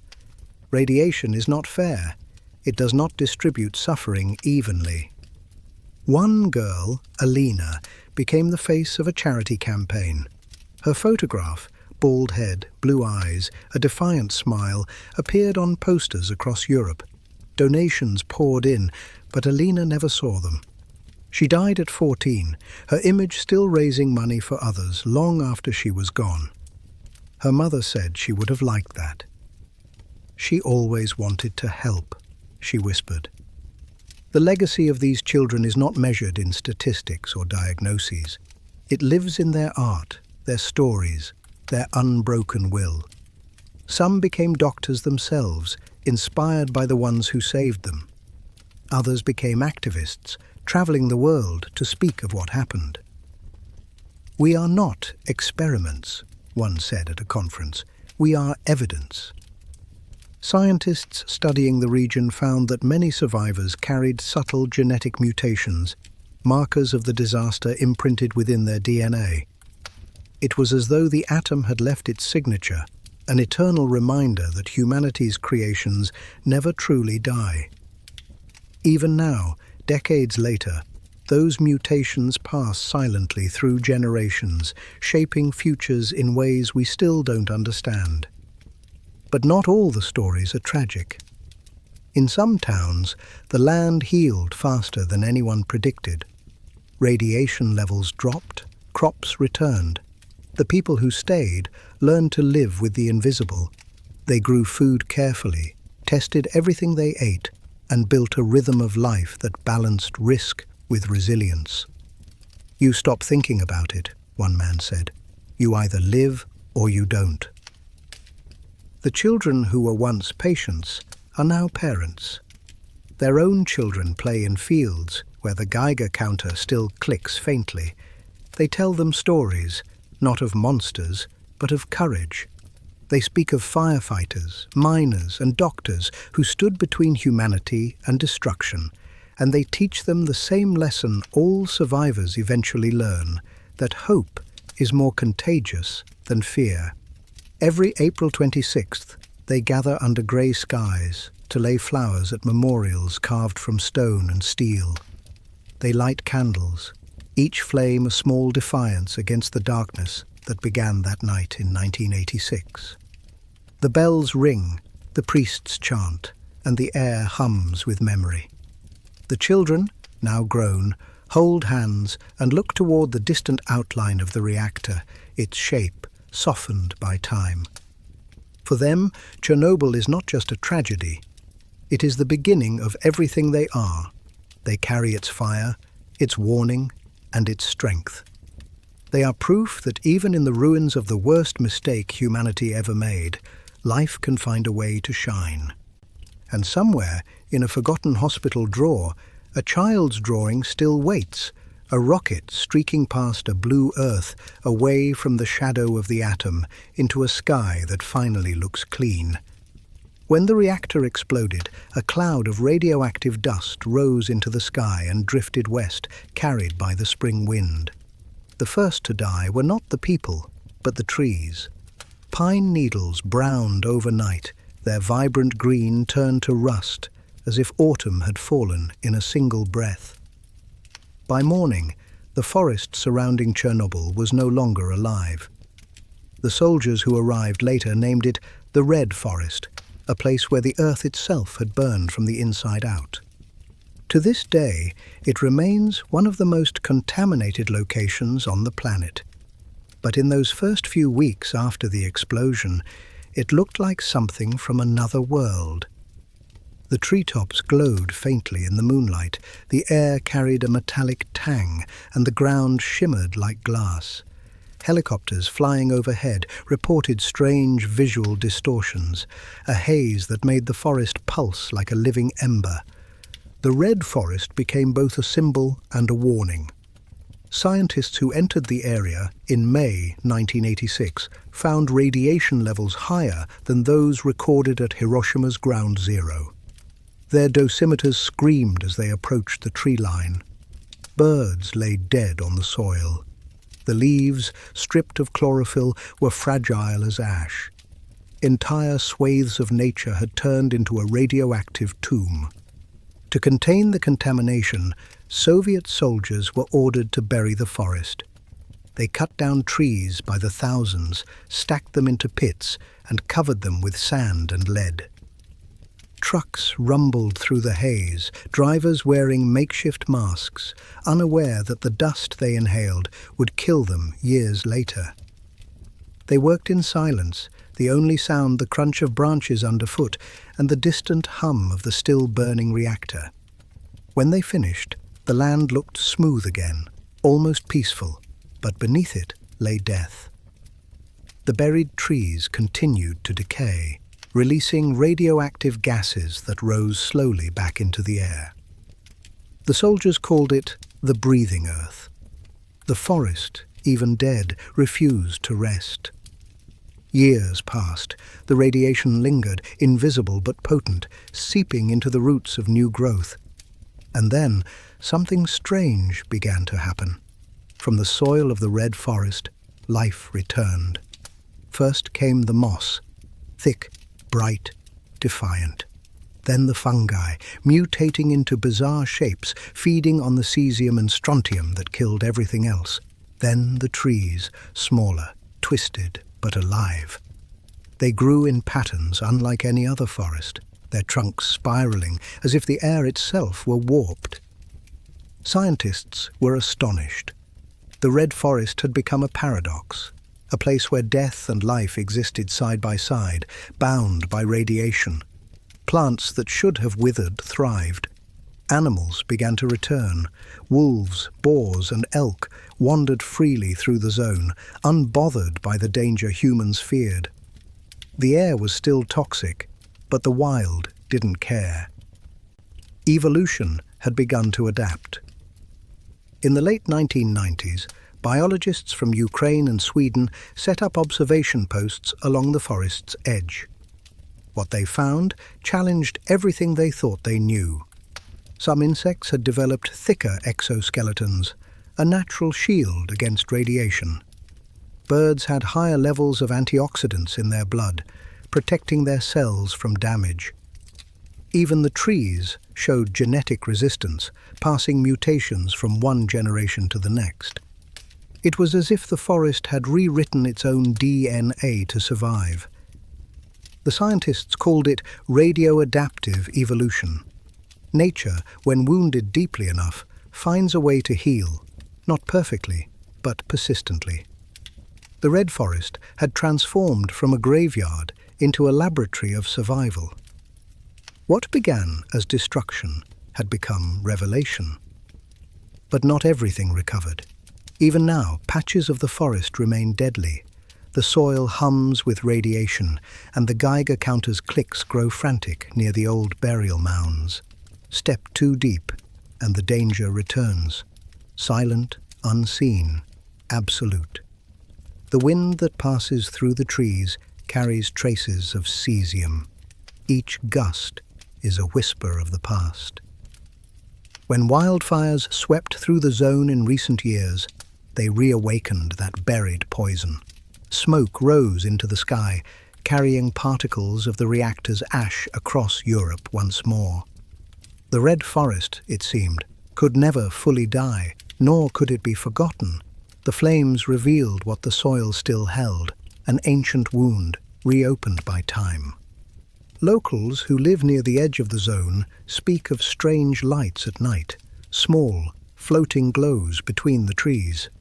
Some say it's static discharges. Others say it's the souls of the first soldiers who entered, their spirits bound to the land they tried to save.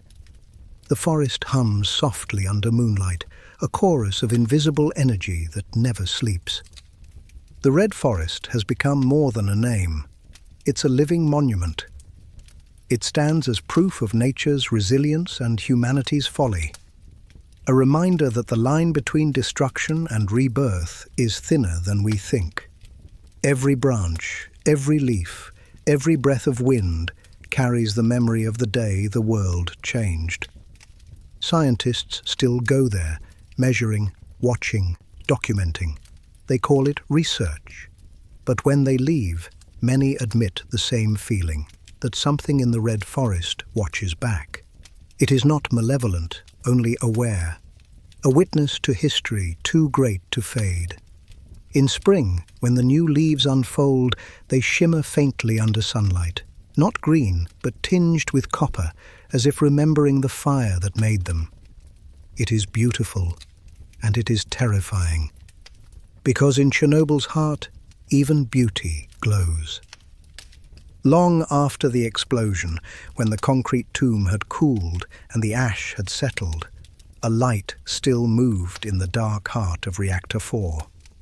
Those who saw it called it the liquid light, a slow blue pulse that drifted through the ruined chambers like a heartbeat made of fire. It was not flame. It was energy itself, raw and unsheathed, the ghost of the atom that refused to die. When the first engineers entered the basement months after the accident, they described an otherworldly glow rippling across the walls. It wasn't bright, but it filled the space completely. "It looked alive," one man whispered later. The light slid across broken pipes and twisted metal like water over stone. Their dosimeters screamed, needles frozen at the edge of the scale. They could only stay for seconds before fleeing, blind from the afterimage. What they had witnessed was Cherenkov radiation, the visible signature of subatomic chaos, the color of particles moving faster than light can travel through water. In that moment, physics turned poetic. Matter itself mourning what humanity had done. It glowed like sorrow. It pulsed like memory. And in the drowned corridors beneath the reactor, it danced in silence, untouched by time. The Soviets sealed those passages quickly, fearing another explosion. They filled them with concrete, sand, and lead, but the light seeped through the cracks for weeks.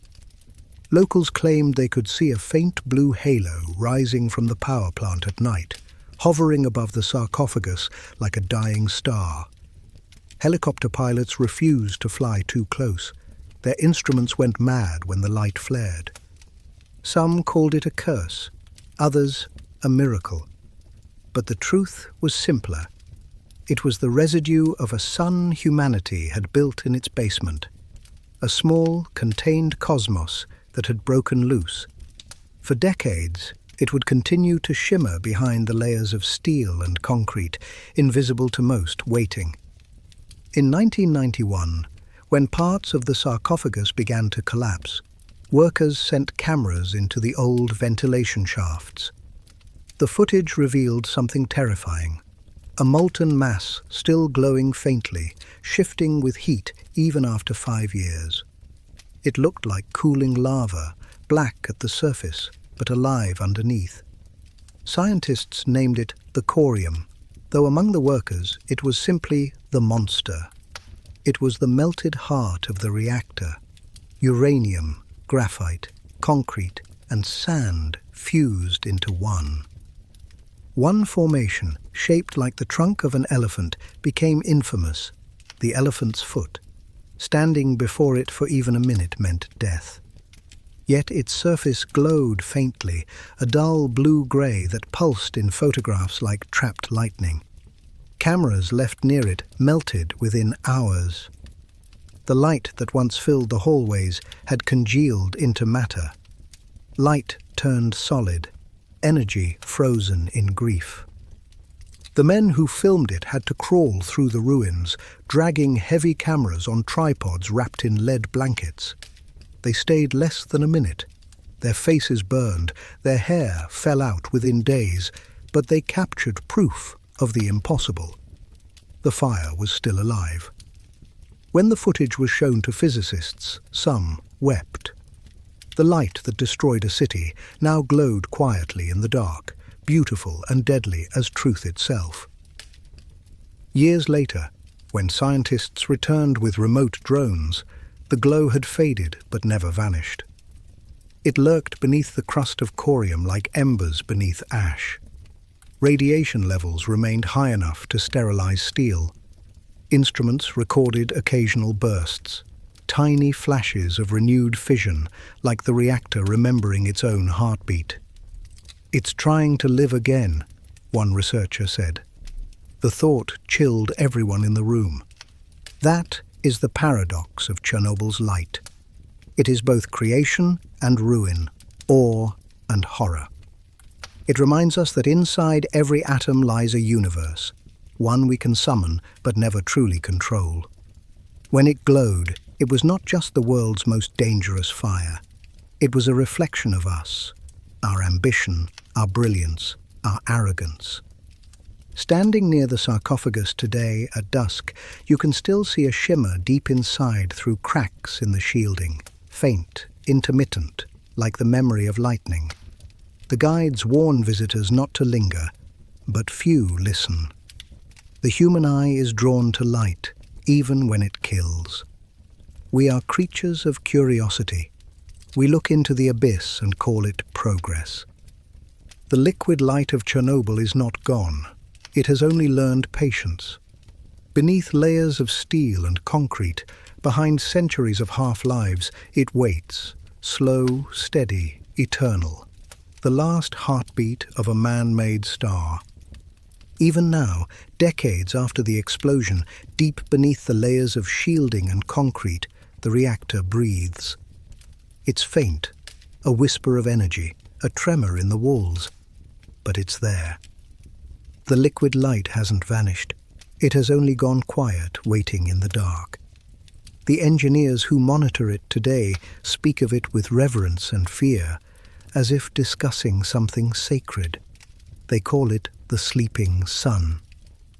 When the old sarcophagus began to crumble in the late 1990s, the new team of scientists from Ukraine and France was sent to inspect the ruins. Armed with robotic crawlers and fiber-optic cameras, they navigated through narrow shafts, still hot with radiation. The deeper they went, the louder the Geiger counters hissed.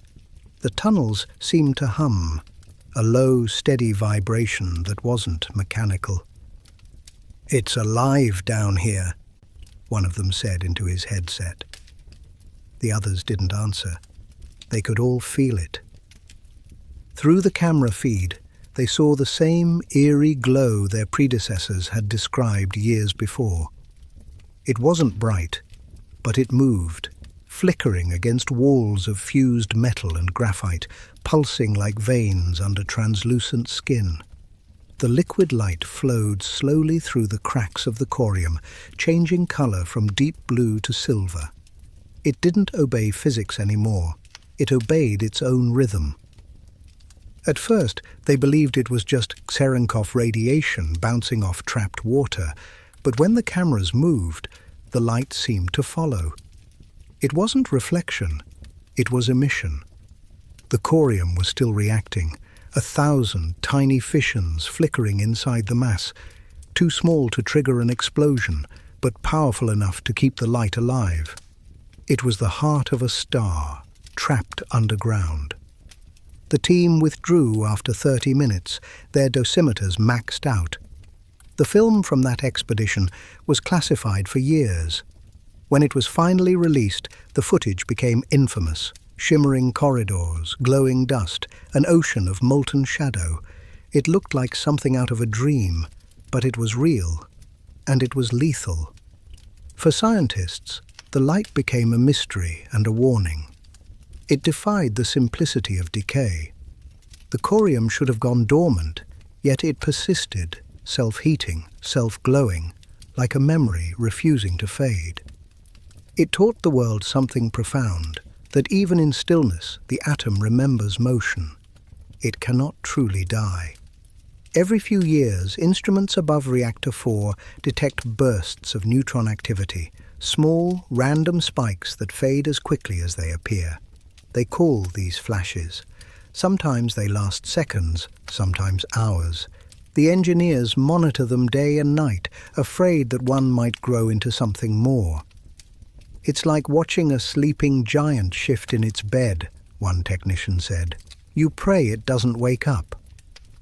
The new safe confinement, completed in 2016, sealed the reactor beneath a dome of steel taller than the Statue of Liberty.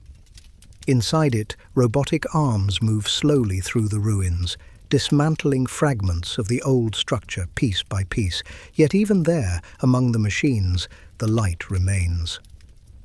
On certain nights, when humidity is high, security cameras catch faint glimmers rippling through the air, soft, electric, almost beautiful. The guards call it the glow. The liquid light has become a symbol, not of horror, but of endurance.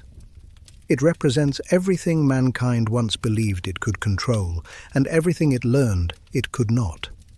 The scientists who work there speak of it like a living thing. You don't study it, one said. You listen to it. To them, the light is a conversation between the Earth and its creators, a dialogue written in radiation and silence. In a way, the glow is mercy. It could have killed millions more, but it didn't. It could have raged endlessly, but it quieted. It remains only as a reminder, a candle left burning in the dark hall of human ambition. It humbles those who see it, forcing them to reckon with what it means to harness creation itself. When the last shift ends each night, the workers walk the perimeter in silence. Beyond the fences, the wind moves through the skeletons of cranes and half-buried trucks. Somewhere deep below, the light flickers once, twice, then fades. The Geiger counters slow their clicking. The night grows still, but everyone knows it's not gone. It never will be. Because Chernobyl's fire was not just destruction, it was revelation. It showed the world that power and ruin are twins, born from the same spark. The liquid light of the reactor is that spark still alive, still whispering through the ruins of its birth. And as long as it glows, however faintly, it reminds us of the truth humanity learned too late. We built a sun, and it decided to stay. The voices never stopped, they only changed form. The living carried them, the ruins echoed them, and even the wind seemed to remember their words.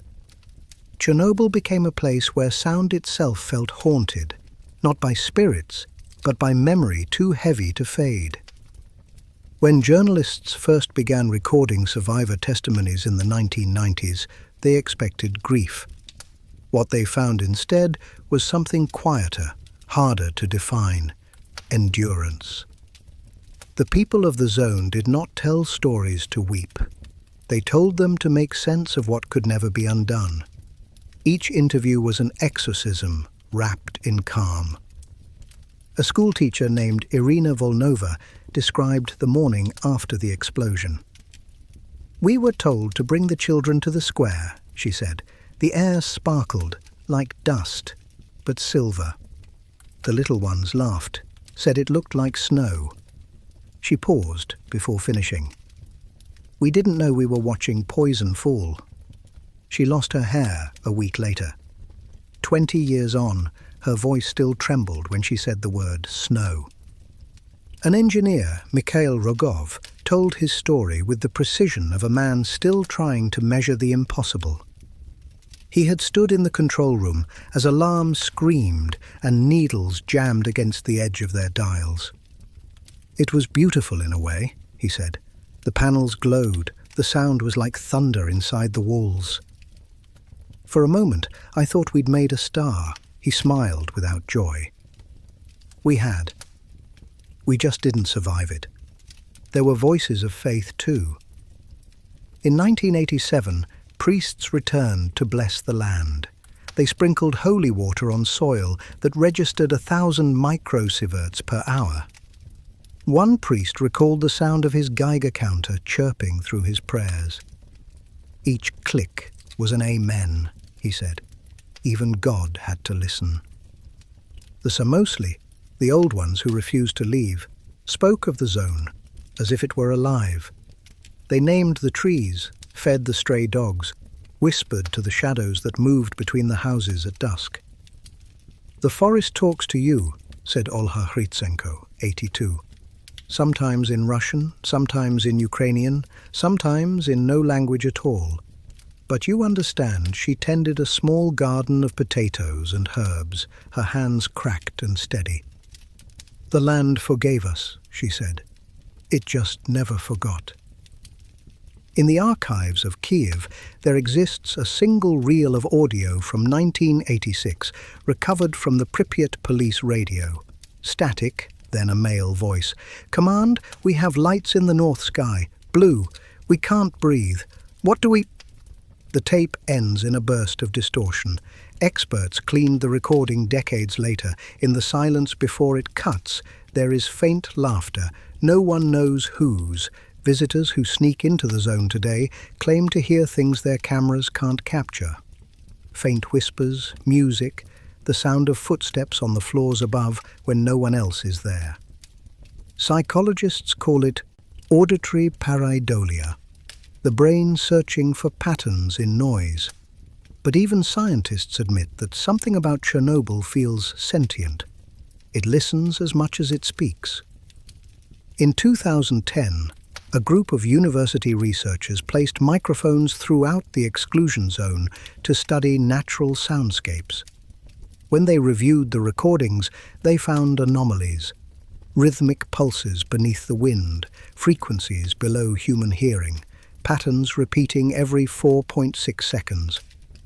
When translated into visual data, the shapes resembled waveforms, almost like a heartbeat. The team called it the resonance. They published their findings quietly, unwilling to label what they didn't understand. For those who live nearby, the zone's voice has become a lullaby. It hums through the nights, mixing with the cry of owls and the rustle of leaves. People say it comforts them, a constant reminder that they are never truly alone. "It's not evil," says a farmer from Narodici. "It's just alive in a way we aren't anymore." The silence that outsiders hear is not real silence. It is layered with history, the echo of sirens, the crunch of boots on graphite, the murmur of names whispered during roll call. The zone carries all of it, every heartbeat, every breath, every lie. It is an archive written in radiation. At dusk, when the light turns amber and the cranes of the ruined plant cast long shadows, you can almost hear them all together. The nurse, the pilot, the miner, the child, their voices overlapping like a hymn. They are not crying. They are not angry. They are simply remembering. And in that remembering, they keep the world honest. Because every time someone speaks of Chernobyl, the zone answers. It answers with wind, with ticking, with silence that is not empty, but full. Full of the one truth humanity keeps forgetting, that everything we create learns in time to speak back. Before the sirens, Pripyat was a dream. Built for the future, designed for youth, it stood as the Soviet Union's shining promise, a city of light and progress less than 3 kilometers from the Chernobyl power plant.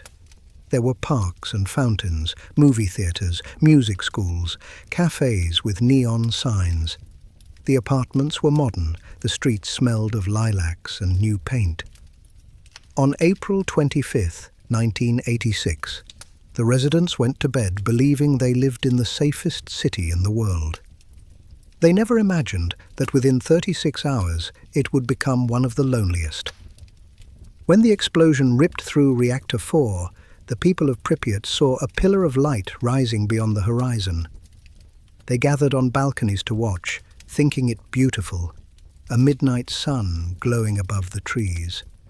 No one warned them that the glittering dust drifting down was death in disguise. Children chased it in the streets. Lovers kissed beneath it. Families stood silently, watching the night bloom blue.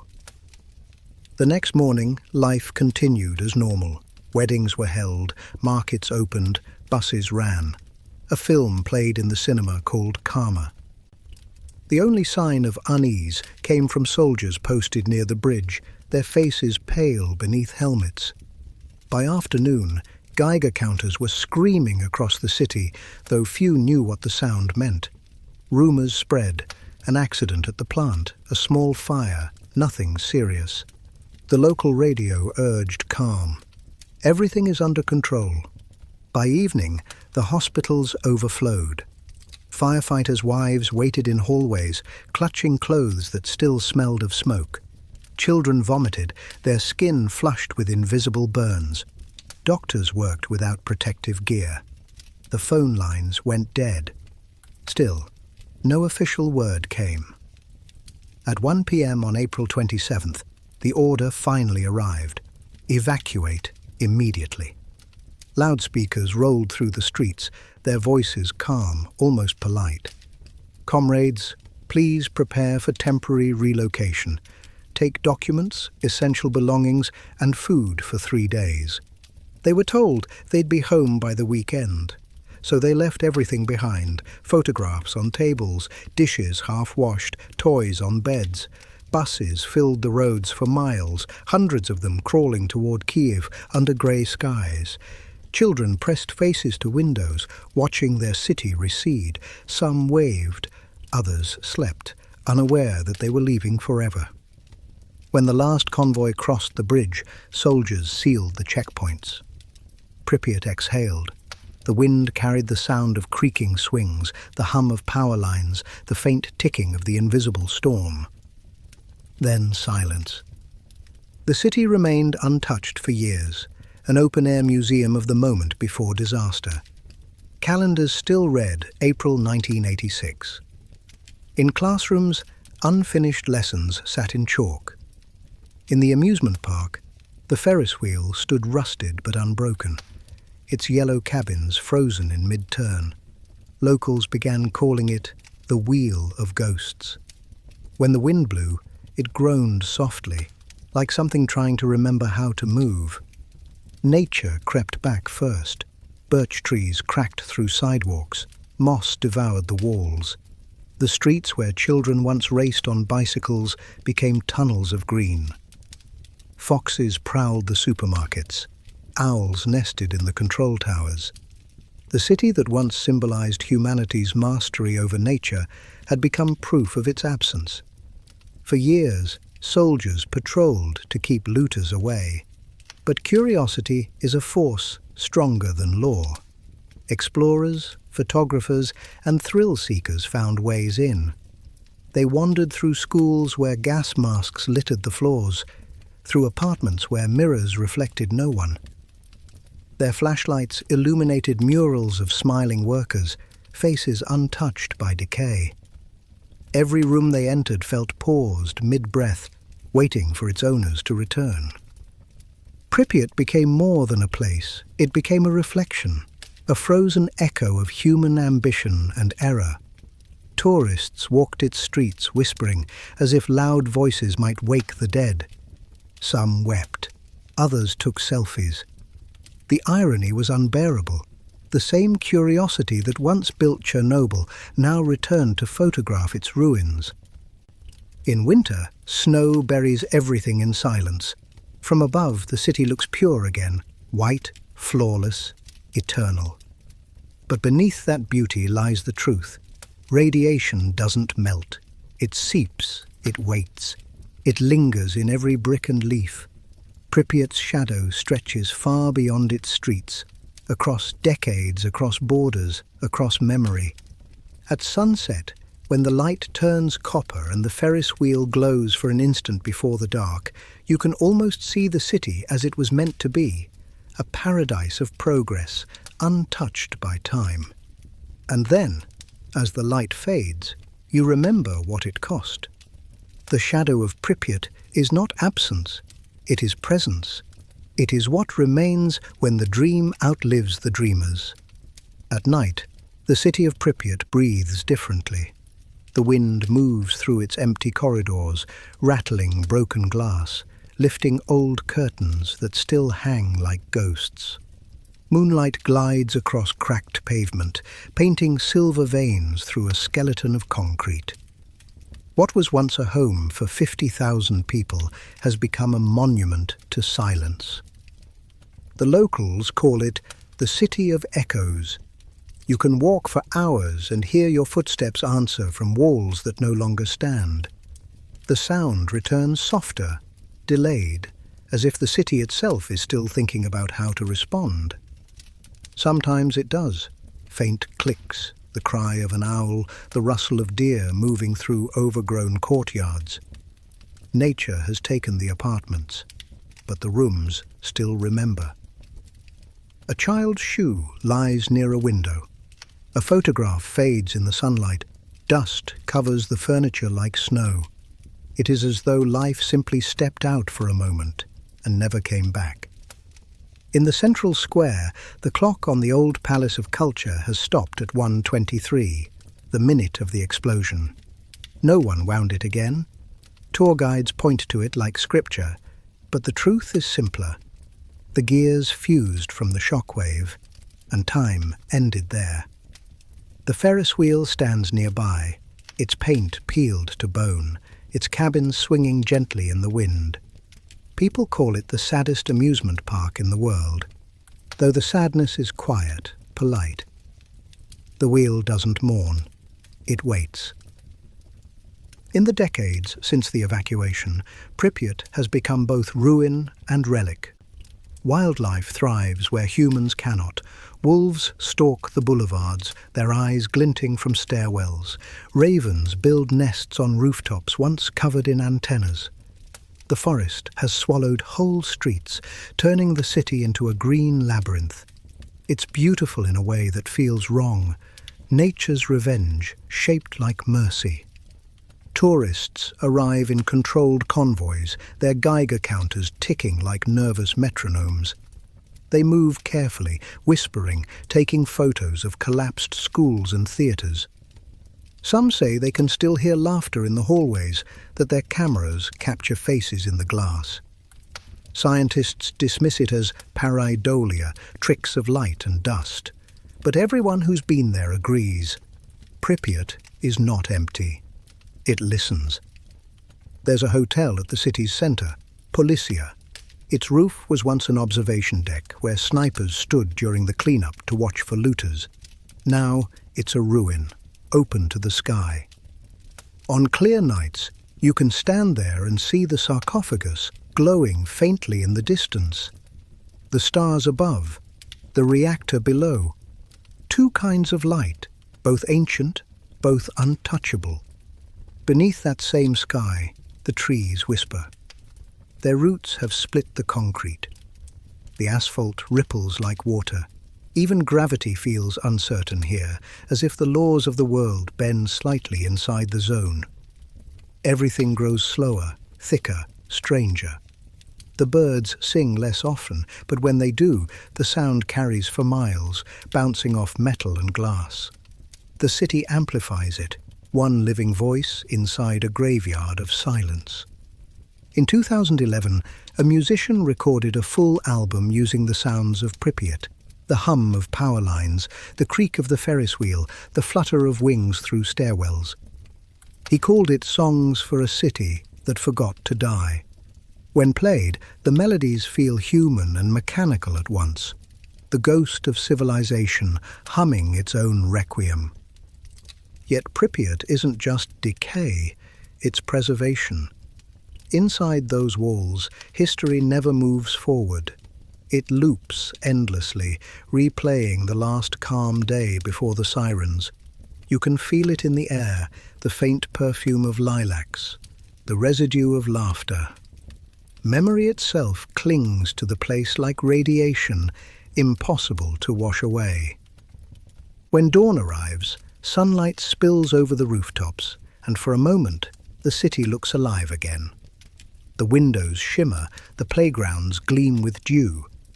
If you didn't know better, you could almost believe the residents will return, that the buses will roll back through the gates, that the voices will fill the squares.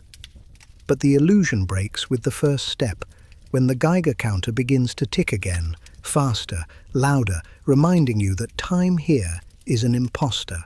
Pripyat's shadow isn't darkness. It's memory stretched thin. It lies across the forest and the river, across every generation that remembers the name. The people who built it dreamed of the future. Instead, they created a monument to what the future costs. And in the quiet after the wind dies, when the last echo fades into the trees, Pripyat whispers what every ruin eventually says to its makers. I am what remains when you forget what power means. Beneath the quiet forests of Chernobyl runs a river, slow, dark, and endless. The Pripyat River, once the pride of the region, was the lifeline of the city. It carried laughter, commerce, and sunlight on its back. Fishermen cast their nets from its banks, children swam in its shallows, and lovers walked its bridges in the glow of summer evenings. But when Reactor 4 ignited, the river changed forever. Its waters became a mirror for catastrophe, a black vein carrying the ashes of the atom into the heart of the world. In the days after the explosion, the Pripyat River became the first witness. Helicopters dropped sand, boron, and clay into the reactor above, but the runoff washed into the water below. The streams turned cloudy, metallic, their surface sheened with oil and ash. Locals said the river looked alive, shimmering like mercury under the morning sun. But the fish floated belly up, their scales silvered with radiation. The air above the river smelled of iron and wet stone, heavy and electric. Scientists warned that if the contamination reached the Dnieper, it could poison the entire water system of Ukraine, millions of people downstream. Panic spread through the military command posts. Every drop of water was now a weapon. They built dams of earth and concrete, barriers meant to trap the invisible flood. Soldiers worked knee-deep in contaminated mud, their boots dissolving, their hands blistering. They said the ground hummed. They didn't know if it was the water or their nerves. Despite their efforts, the radiation seeped through. It moved like a living thing, invisible and unstoppable. Cesium, strontium, iodine, each atom drifting, settling, whispering. It followed the river's curve through the wetlands, through the forests, through the cities that still slept unaware. To those who watched, it looked calm, but the calm was deception. The river had become a carrier of ghosts. Years later, divers would descend into its depths near the plant to test the sediment. Their lights revealed an underwater graveyard. Trucks, cranes, and equipment pushed into the water during the cleanup. Machines that once fought the fire now rested at the bottom, rusting in silence, each piece still hot with radiation. One diver described the site as a cemetery of steel glowing faintly in the dark. In the early 1990s, fishermen returned despite the warnings. Poverty and hunger leave little room for fear. They cast their nets, pulled in twisted catfish the size of men, and told stories of fish that glowed under the moonlight. "The river feeds us," they said.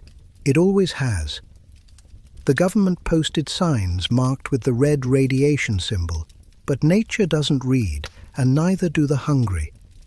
Today, the Pripyat River looks peaceful again. The surface is smooth, the water cold and clear. Trees reflect perfectly in its stillness, hiding what sleeps beneath. Yet every ripple carries a quiet pulse, the rhythm of contamination. The radiation is weaker now, but not gone. Scientists estimate some isotopes will linger for centuries, sinking deeper into the mud, where they wait in silence. The river is patient. It remembers. During spring floods, the water rises, spilling over into meadows and farmlands. Each flood carries traces of the past, spreading invisible dust like pollen. Villages miles away still find traces of cesium in their wells. The river is no longer just a body of water. It's a message. It tells the story of how disaster does not end when the fire does. It drifts. It seeps. It endures. There are legends now, whispered among the guards and guides who patrol the zone. They say that on still nights the river glows faintly blue, and if you listen closely, you can hear the hum of turbines long since buried. Some claim to see shapes beneath the water, silhouettes of machines still burning underwater, or faces looking up through the current. The scientists dismiss it as reflection, as imagination. But the zone has always blurred the line between science and myth. In 2015, drones flew low along the river's surface, capturing thermal images. The data revealed strange heat signatures, pockets of warmth where there should be none. Radiation hotspots, scattered like embers beneath the flow. The scientists called it residual decay. The locals called it the heart of the river still beating.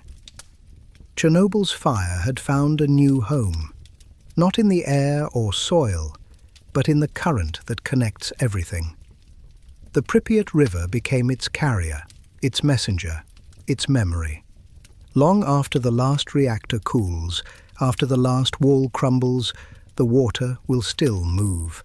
It will carry the story farther than any monument, whispering it through every tide and storm. When the sun sets over the zone, the river turns black, swallowing the light. For a few moments, it looks endless, ancient, almost holy. The breeze carries the scent of ash and moss, and the reflection of the sarcophagus shivers on its surface. The same wind that once spread the fire now carries only silence. And if you stand on its banks long enough, watching the dark water slide past, you might understand what those who lived here already know, that the river never stopped flowing. It only learned how to carry ghosts. At dawn, a mist hangs over the Pripyat River, soft and pale, disguising what lies beneath. To the untrained eye, it looks peaceful, a postcard of untouched nature. But those who know, those who've walked the riverbanks in silence, can feel the hum underfoot. It's faint, like a heartbeat buried deep within the mud. The river is alive, yes, but not in the way it once was. In the early days after the disaster, the soldiers called it the Silver Stream. When the sunlight hit the water, it shimmered unnaturally bright, flecks of radioactive graphite floating on its surface like glitter. They washed their hands in it before they knew better. Some even drank from their canteens, too thirsty to care. Within weeks, many were gone, their names left off records, their bodies burned in lead-lined coffins. The river gave them no mercy. As the years passed, the water changed. It grew darker, slower, heavier. The silt along its edges turned grey, and strange reeds began to grow, taller than a man, leaves thick and oily. Scientists studied them and found mutations, cells dividing erratically, roots twisting in impossible spirals. Yet the plants thrived. Nature, defiant as always, was finding a way to live with the poison. The river had become a crucible, a place where life learned to survive the end of the world. Every so often, the silence breaks with the splash of a fish, the same monstrous catfish that have become legend. They move through the depths like shadows, ancient and slow, their eyes blind, their skin scarred from radiation burns. Some weigh more than a man. Tour guides call them the guardians of the zone. They're not monsters, just witnesses that never left.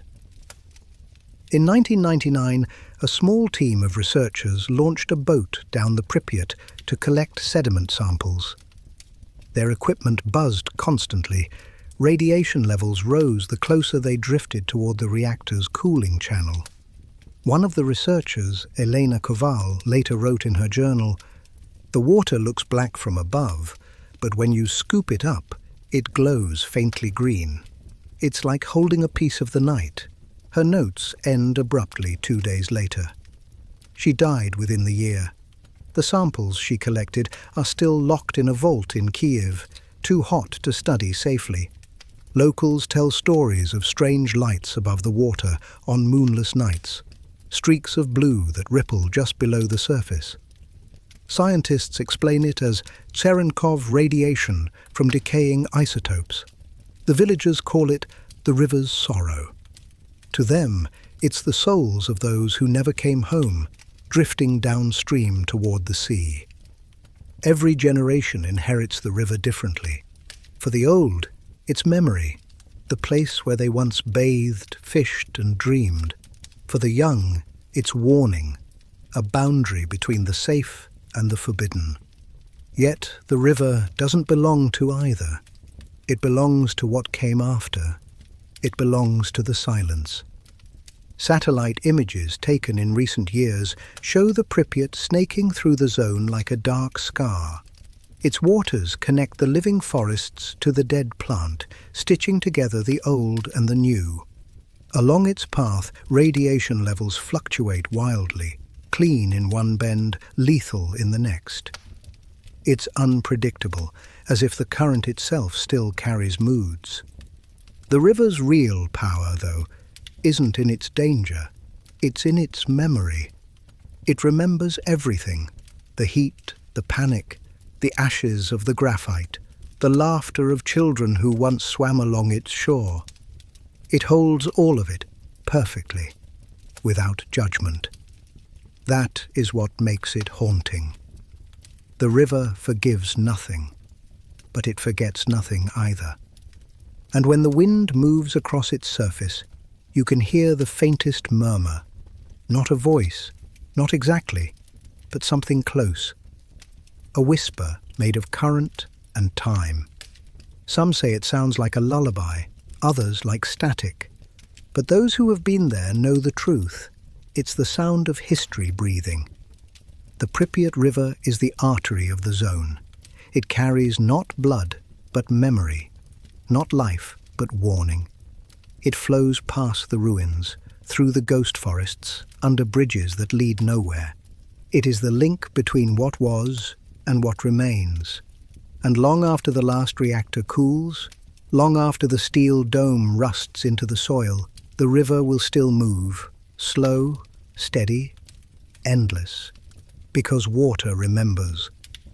And in Chernobyl, memory never dies. When the reactor exploded, the sky did not turn black. It turned red, a color so fierce, so unnatural that those who saw it swore they were watching the end of the world. The radiation burst into the air and rained down upon the pines surrounding the plant. Within hours, every needle turned crimson, every trunk burned from the inside out. The trees stood upright, but they were dead, an entire forest killed in silence. They called it the Red Forest, and for years it glowed faintly at night, the color of rust and fire. Helicopter pilots flying above described it as a sea of blood. From the air, it looked like the earth itself had caught fire, stretching for miles along the reactor's edge. No animals stirred within it, no birds flew overhead. Even insects avoided the air above the trees. The wind moved through the branches, but the sound was hollow, like breathing through metal. The forest had become something between life and death, a place neither living nor gone. In the first weeks after the explosion, soldiers were sent to cut down the trees and bury them in trenches. They worked in shifts of 15 minutes, wearing thin masks that did nothing. The logs crackled as if still burning. The soil hissed. The men's skin blistered before their axes dulled. It smelled sweet, one soldier recalled, like pine sap and electricity. The forest was too radioactive to burn, too poisoned to rot. So they buried it alive.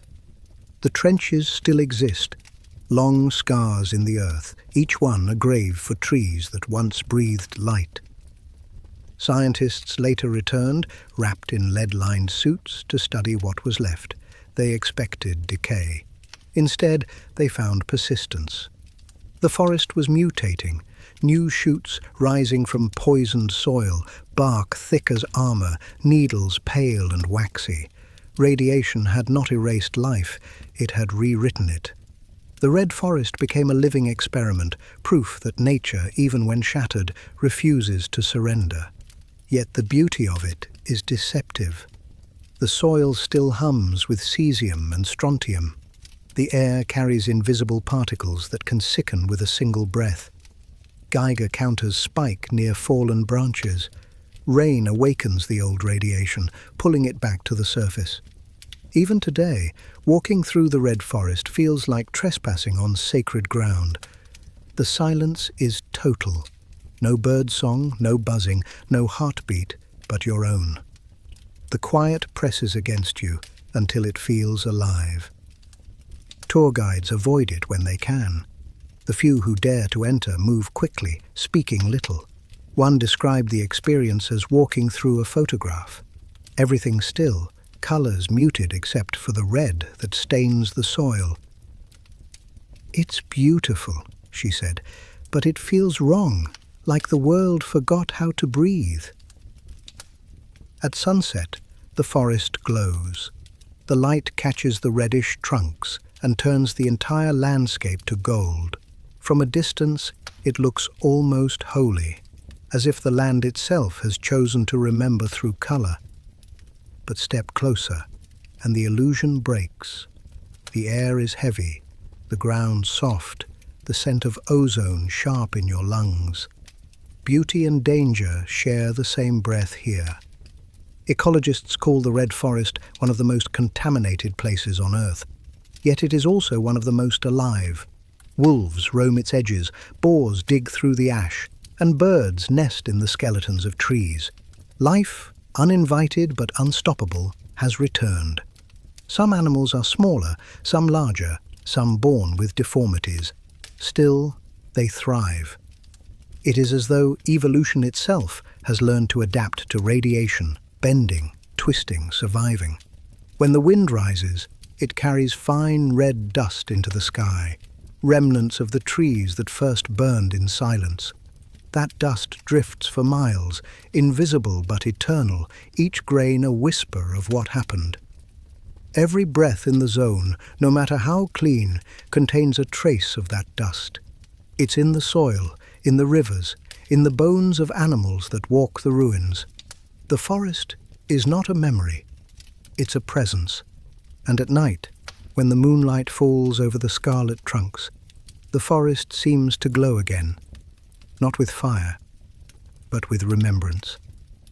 The red has faded over decades, yet in the right light it returns, just for a moment, like an ember catching breath. The red forest is the heart of Chernobyl, burned, buried, and reborn. It is proof that nature never truly dies. It only learns new ways to endure. The red forest is quiet, but it is not still. Beneath its crimson soil, roots shift, worms move through irradiated clay, and the remnants of what was once life continue their slow transformation. What began as death has become motion again. Quiet, deliberate, eternal. Scientists who visit the forest wear masks, dosimeters, and thick gloves. They walk slowly, careful not to disturb the ash. Even a light step can stir radioactive dust that has slept for decades. When the wind rises, they freeze. The sound of rustling branches is enough to send shivers through even the most rational mind. Because in the red forest, the wind doesn't sound like wind. It sounds like whispering. Every creature that crosses this place carries its story. Wolves with luminous eyes, wild horses that move like smoke through the trees, ravens with feathers darker than pitch. The forest gave them shelter when humans fled, and in return, they became its guardians. Scientists track them through motion sensors and thermal cameras. What they find defies logic. Entire ecosystems thriving where life should have ended. Radiation, instead of erasing them, has forced adaptation. A new order rising from silence. In 2001, researchers recorded a pack of wolves living near the reactor itself. Their fur showed no burns, no tumors. Their behavior was normal, alert, social, intelligent. Their bodies carried high radiation loads, yet they lived twice as long as expected.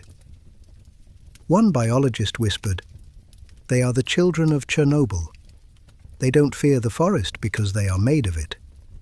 There's a story among the locals about the ghost boars, massive wild pigs that roam the red forest at dusk. Their tusks glow faintly in the dark, coated with phosphorus dust. Hunters used to tell tales of their howls echoing through the ruins, but no one hunts them anymore. The zone belongs to them now.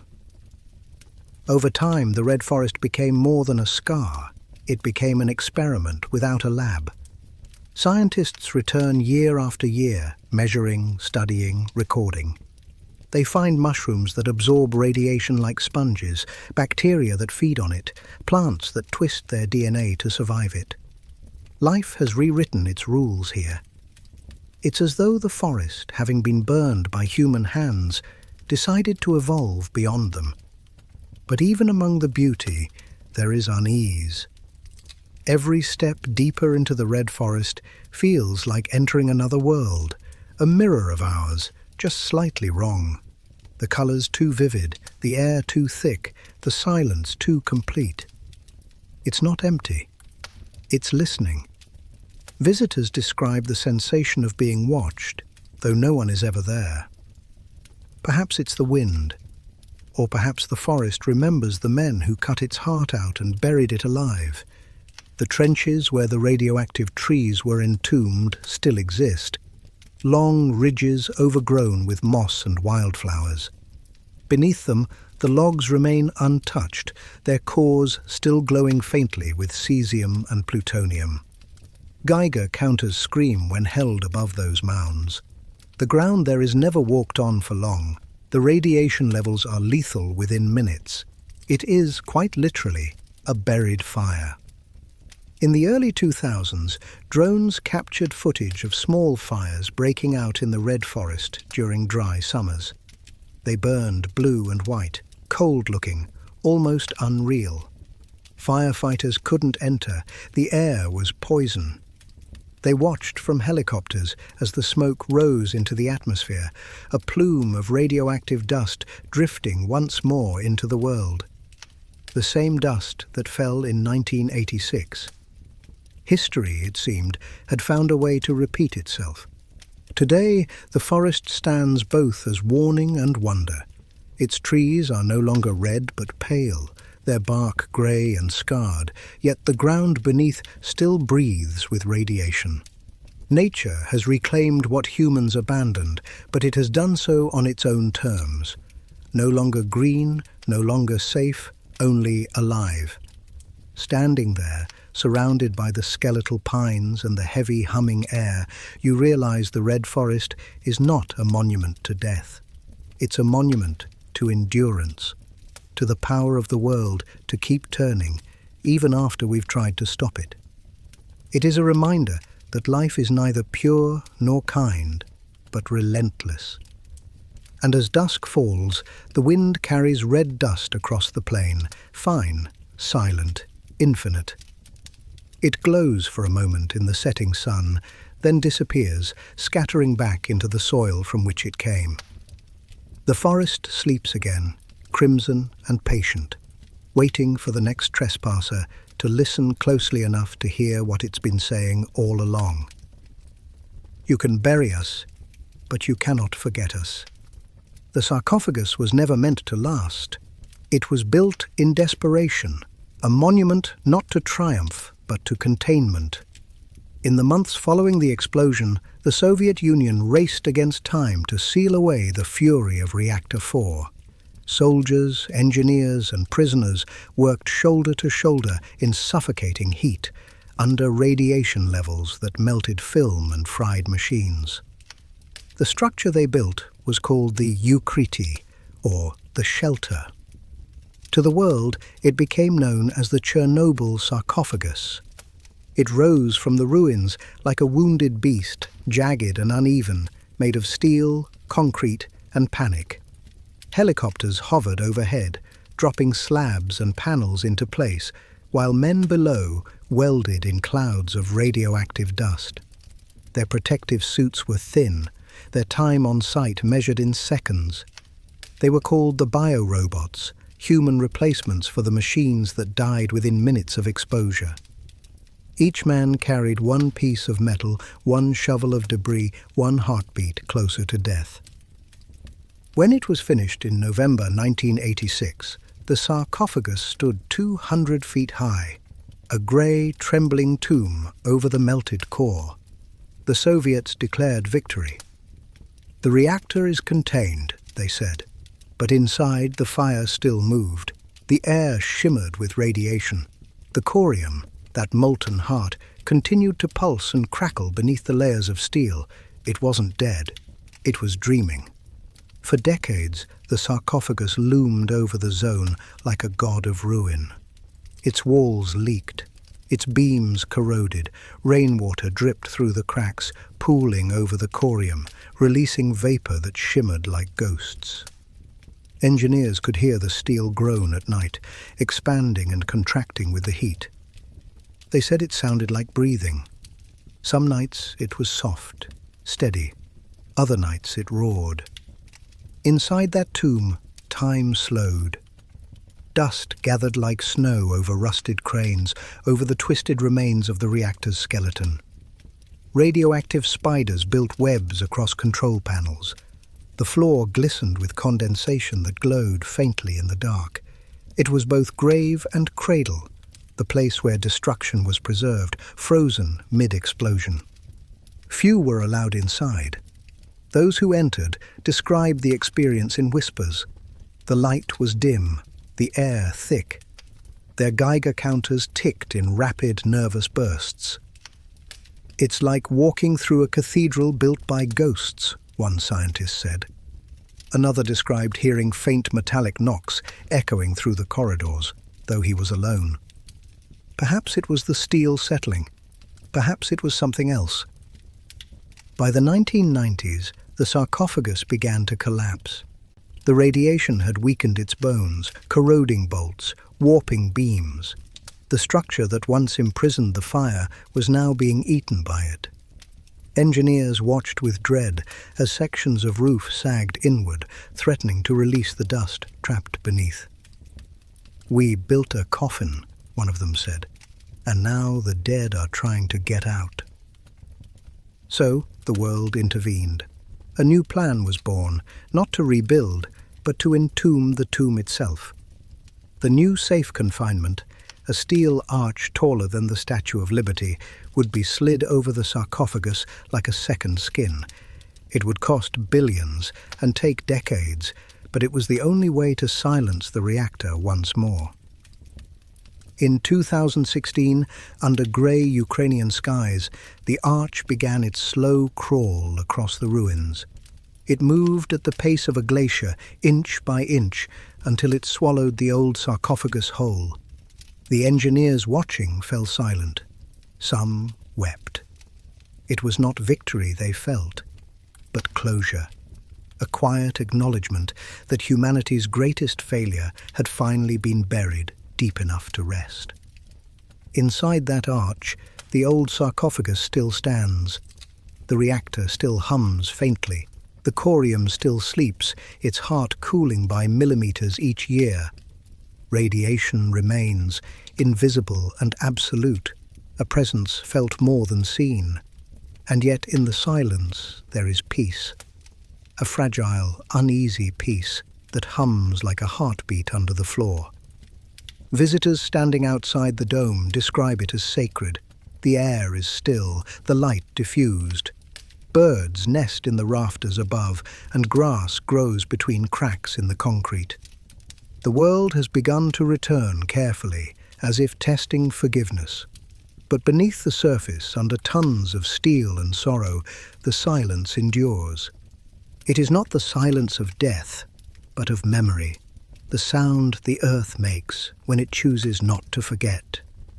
The sarcophagus was built to hold silence, but it never truly could. Even now, under the massive steel arch that cloaks it from the sky, it hums faintly. A low, steady vibration that feels less like sound and more like memory. Standing near it, you sense that what sleeps inside is not gone. It's waiting. Those who work inside the new safe confinement call it the heart. Every movement of machinery, every echo of a footstep reverberates through its ribs of steel. The air smells of metal and ozone, a cold tang that clings to your tongue. The light is dim, filtered through a web of beams and scaffolding. It is not dark, but it is heavy. Every breath feels borrowed. Technicians move quietly here. They wear lead vests, their dosimeters clicking in constant rhythm. Some have worked in the zone for decades, their faces lined with time and exposure. They know the reactor like an old wound, one that never quite closes. "It breathes slow," one said during a documentary interview. "Sometimes when you listen close, you can hear it sigh." The sigh comes from deep inside, the slow expansion and contraction of metal, the settling of corium beneath the concrete. It sounds almost alive. There are no flames now, no smoke, no visible danger, and yet the threat is absolute. The radiation remains, patient and unseen. The silence of the sarcophagus isn't peace, it's vigilance. It's the sound of the world holding its breath. When the engineers first sealed it in 1986, they knew it wouldn't last. Radiation eats metal, corrodes bolts, and cracks concrete from within. For decades, leaks appeared like wounds reopening. Rainwater would slip through, carrying particles into the ground. The air inside shimmered with invisible dust, each mote a ghost of the fire that had once devoured the world. Inside, the melted reactor core, the elephant's foot, still rests. It no longer glows, but it radiates power enough to kill within hours. Its surface has hardened, fractured, changed color over time. It looks almost calm now, like volcanic rock. But beneath that calm lies decay, and beneath decay, the pulse of the atom.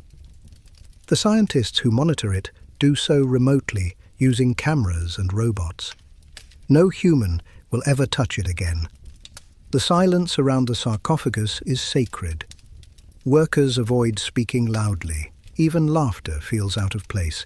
It is a temple of consequence, a reminder of what happens when creation escapes control. Some call it the world's most dangerous monument.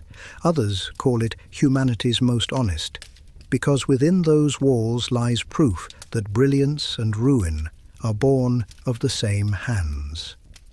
When the new steel arch was completed and slid into place, the world called it victory. But those who built it knew better.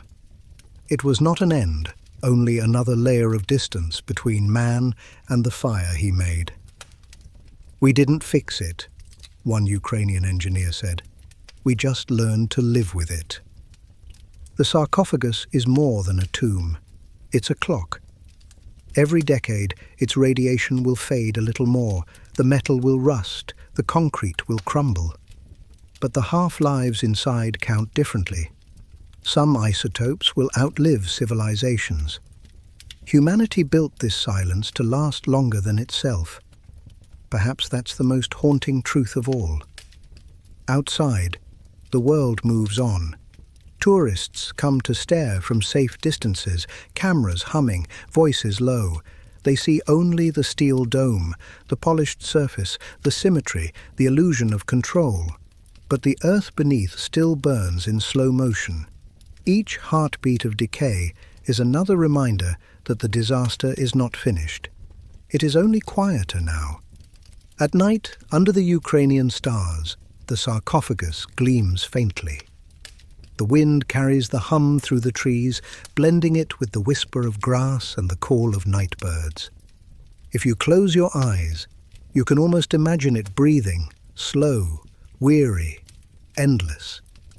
It's not anger you feel then, or even fear, it's awe. The awe of standing before something greater than you, older, wiser, indifferent. The silence is not emptiness, it's eternity, the long pause between creation and consequence. And so the sarcophagus sleeps, not peacefully, but patiently. Inside it, the atom waits, half dreaming, half awake. The world outside grows, forgets, rebuilds. But in the heart of Chernobyl, time remains suspended, sealed beneath steel and shadow. A monument to what we unleashed, and what we can never take back. In the years that followed the explosion, the smoke lifted, the earth cooled, and the world looked away. But the radiation didn't stop at the fences of the exclusion zone.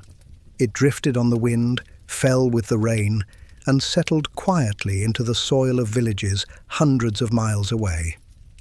And there, in those villages, children were born, small, quiet, and different. They became known not by name, but by a phrase whispered with fear and pity, the children of Chernobyl. Hospitals across Ukraine and Belarus filled with newborns, whose bodies carried the invisible inheritance of the reactor's fire. Some were sick before they ever saw the sun, their hearts too weak, their blood too thin, their thyroids swollen like bruises. Doctors used words like mutation, defect, malformation. Mothers used no words at all. They just held their children close and wept quietly, the air between them thick with questions no one could answer. In Belarus, one pediatrician described the first wave of patients as a generation born beneath an invisible sun. The babies glowed on the X-rays, their bones lit by isotopes their parents had never seen. The contamination wasn't just in the body. It was in the milk, the water, the breath. Each heartbeat echoed the past. The governments denied it at first. They called it coincidence, fear, propaganda. But numbers don't lie. Cases of thyroid cancer in children rose by thousands of percent. Villages that once thrived became quiet, their schools empty. Even those who seemed healthy carried traces of the fallout in their blood, like ghosts written into their DNA. Scientists called it genetic memory. The world called it tragedy. Charities came from France, Italy, Japan, offering refuge and medical care. They brought the children abroad for the summer, away from the dust and the poisoned fields. The photographs from those programs are haunting, small faces pressed to airplane windows, eyes wide with wonder at the sea, the sun, the sound of clean air. For many, it was their first time outside the shadow of the reactor. When they returned home, the doctors could already measure the difference. Their lungs were clearer, their hearts stronger. But the radiation waited for them, patient as always. Some of those children grew up to become doctors, activists, scientists. They speak calmly now, but their words carry weight. "We are the result," one survivor said during a documentary interview. "We were born because of what the world forgot." Her thyroid scar ran like a pale thread down her throat. A reminder that the past doesn't fade, it heals with marks. In the villages near Gomel, old women still tell stories of lights in the fields, of cows born without eyes, of rain that smelled like iron. They talk about the spring when the apple trees bloomed white, and every petal that fell made their hands itch. Their grandchildren listen quietly, not because they doubt, but because they understand. In their world, myth and memory are the same thing. The radiation didn't end life, it changed it. Plants that once died in contaminated soil began to grow again, smaller but stronger. Animals returned, and the children, those who survived, adapted in ways doctors still struggle to explain. Some have immune systems unusually resilient. Others carry mutations that, while dangerous, might one day teach us how to heal. Out of catastrophe, evolution began to whisper again. Yet not all scars can be studied. Many of those who lived through the fallout still dream of the night sky glowing red, of sirens, of the wind carrying ash like snow. Trauma has its own half-life. It lingers not in the bones, but in the heart. For the survivors, every illness, every cough, every ache becomes a question. Is it happening again? The children of the fallout are adults now. Some stayed near the zone, unable to leave the land that shaped them. Others moved far away, yet still feel its pull. They live between two worlds, one that remembers and one that tries to forget. Their existence is proof that history doesn't die with its witnesses. It lives in their blood, in their breath, in their dreams. At sunset, when the light turns gold over the abandoned fields, the air hums faintly, not radiation, but the sound of life continuing. The world did not end in Chernobyl. It fractured. And from those fractures, something fragile yet enduring grew. Because even in the shadow of the atom, the heart learns to beat again. Time has a strange way of softening the edges of catastrophe. Grass grows over the roads, trees split the concrete, birds nest in the ruins. And yet, for those born in the shadow of Chernobyl, the past is never truly gone. It lingers in their blood like a low, steady hum, the sound of the reactor still breathing beneath their skin. They are the last generation to remember the old stories firsthand. The children who once played in abandoned schoolyards are grown now, raising children of their own. Their laughter sounds the same as any other, but there is an awareness behind their eyes, a quiet understanding that the land they call home is both beautiful and broken. Some still live near the zone, in towns rebuilt along the river. Others move to cities, carrying the legacy of radiation in their genes and memories alike. The world sees them as survivors. They see themselves as proof. For many, survival became purpose. Doctors born from the disaster now study its long-term effects. Artists paint the red forest in haunting colors. Musicians write songs that echo the hum of Geiger counters.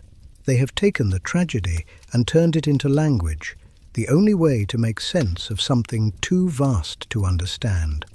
"We are the children of fire," one poet wrote, "but we have learned to sing in the smoke." In the hospitals of Kiev and Minsk, new machines hum quietly, scanning the next generation. The numbers are lower now, the cancers fewer, the scars lighter. But the shadow remains, faint, transparent, eternal. Scientists still track the isotopes in the soil, still measure the heartbeat of the zone through its wildlife, its water, its air. The danger is smaller now, but never gone. Chernobyl sleeps, and the world pretends it dreams. Every year on April 26th, survivors gather in silence. They light candles along the riverbank. They whisper the names of those who never came home: firefighters, workers, nurses, children. The wind carries their voices through the trees, and for a moment the zone listens. The sarcophagus hums faintly in the distance, as though acknowledging them. Some call it grief, others call it grace. Beyond the checkpoints, the forest glows softly under the moon. Wolves move like smoke through the ruins, and deer graze between the crumbling walls of Pripyat. Life, in all its stubbornness, has returned. The air is cleaner now, though the ghosts remain. Every leaf, every raindrop, every stone holds the memory of what happened. It's not a curse, it's a reminder. Because Chernobyl is not just a place, it's a mirror. It reflects the best and worst of what humanity can be, our brilliance and our blindness, our courage and our arrogance. We split the atom to understand the universe, and in doing so, we reminded the universe to humble us.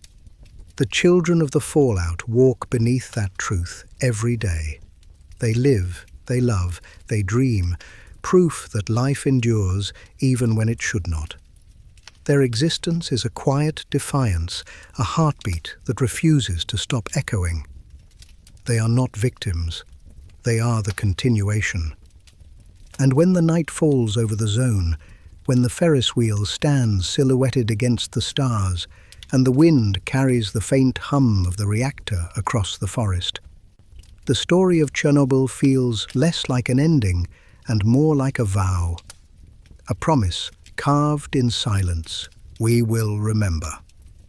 Because the past is not buried under steel.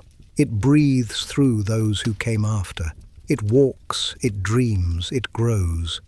And somewhere in that endless silence, the children of Chernobyl, the children of the fallout, still carry the light.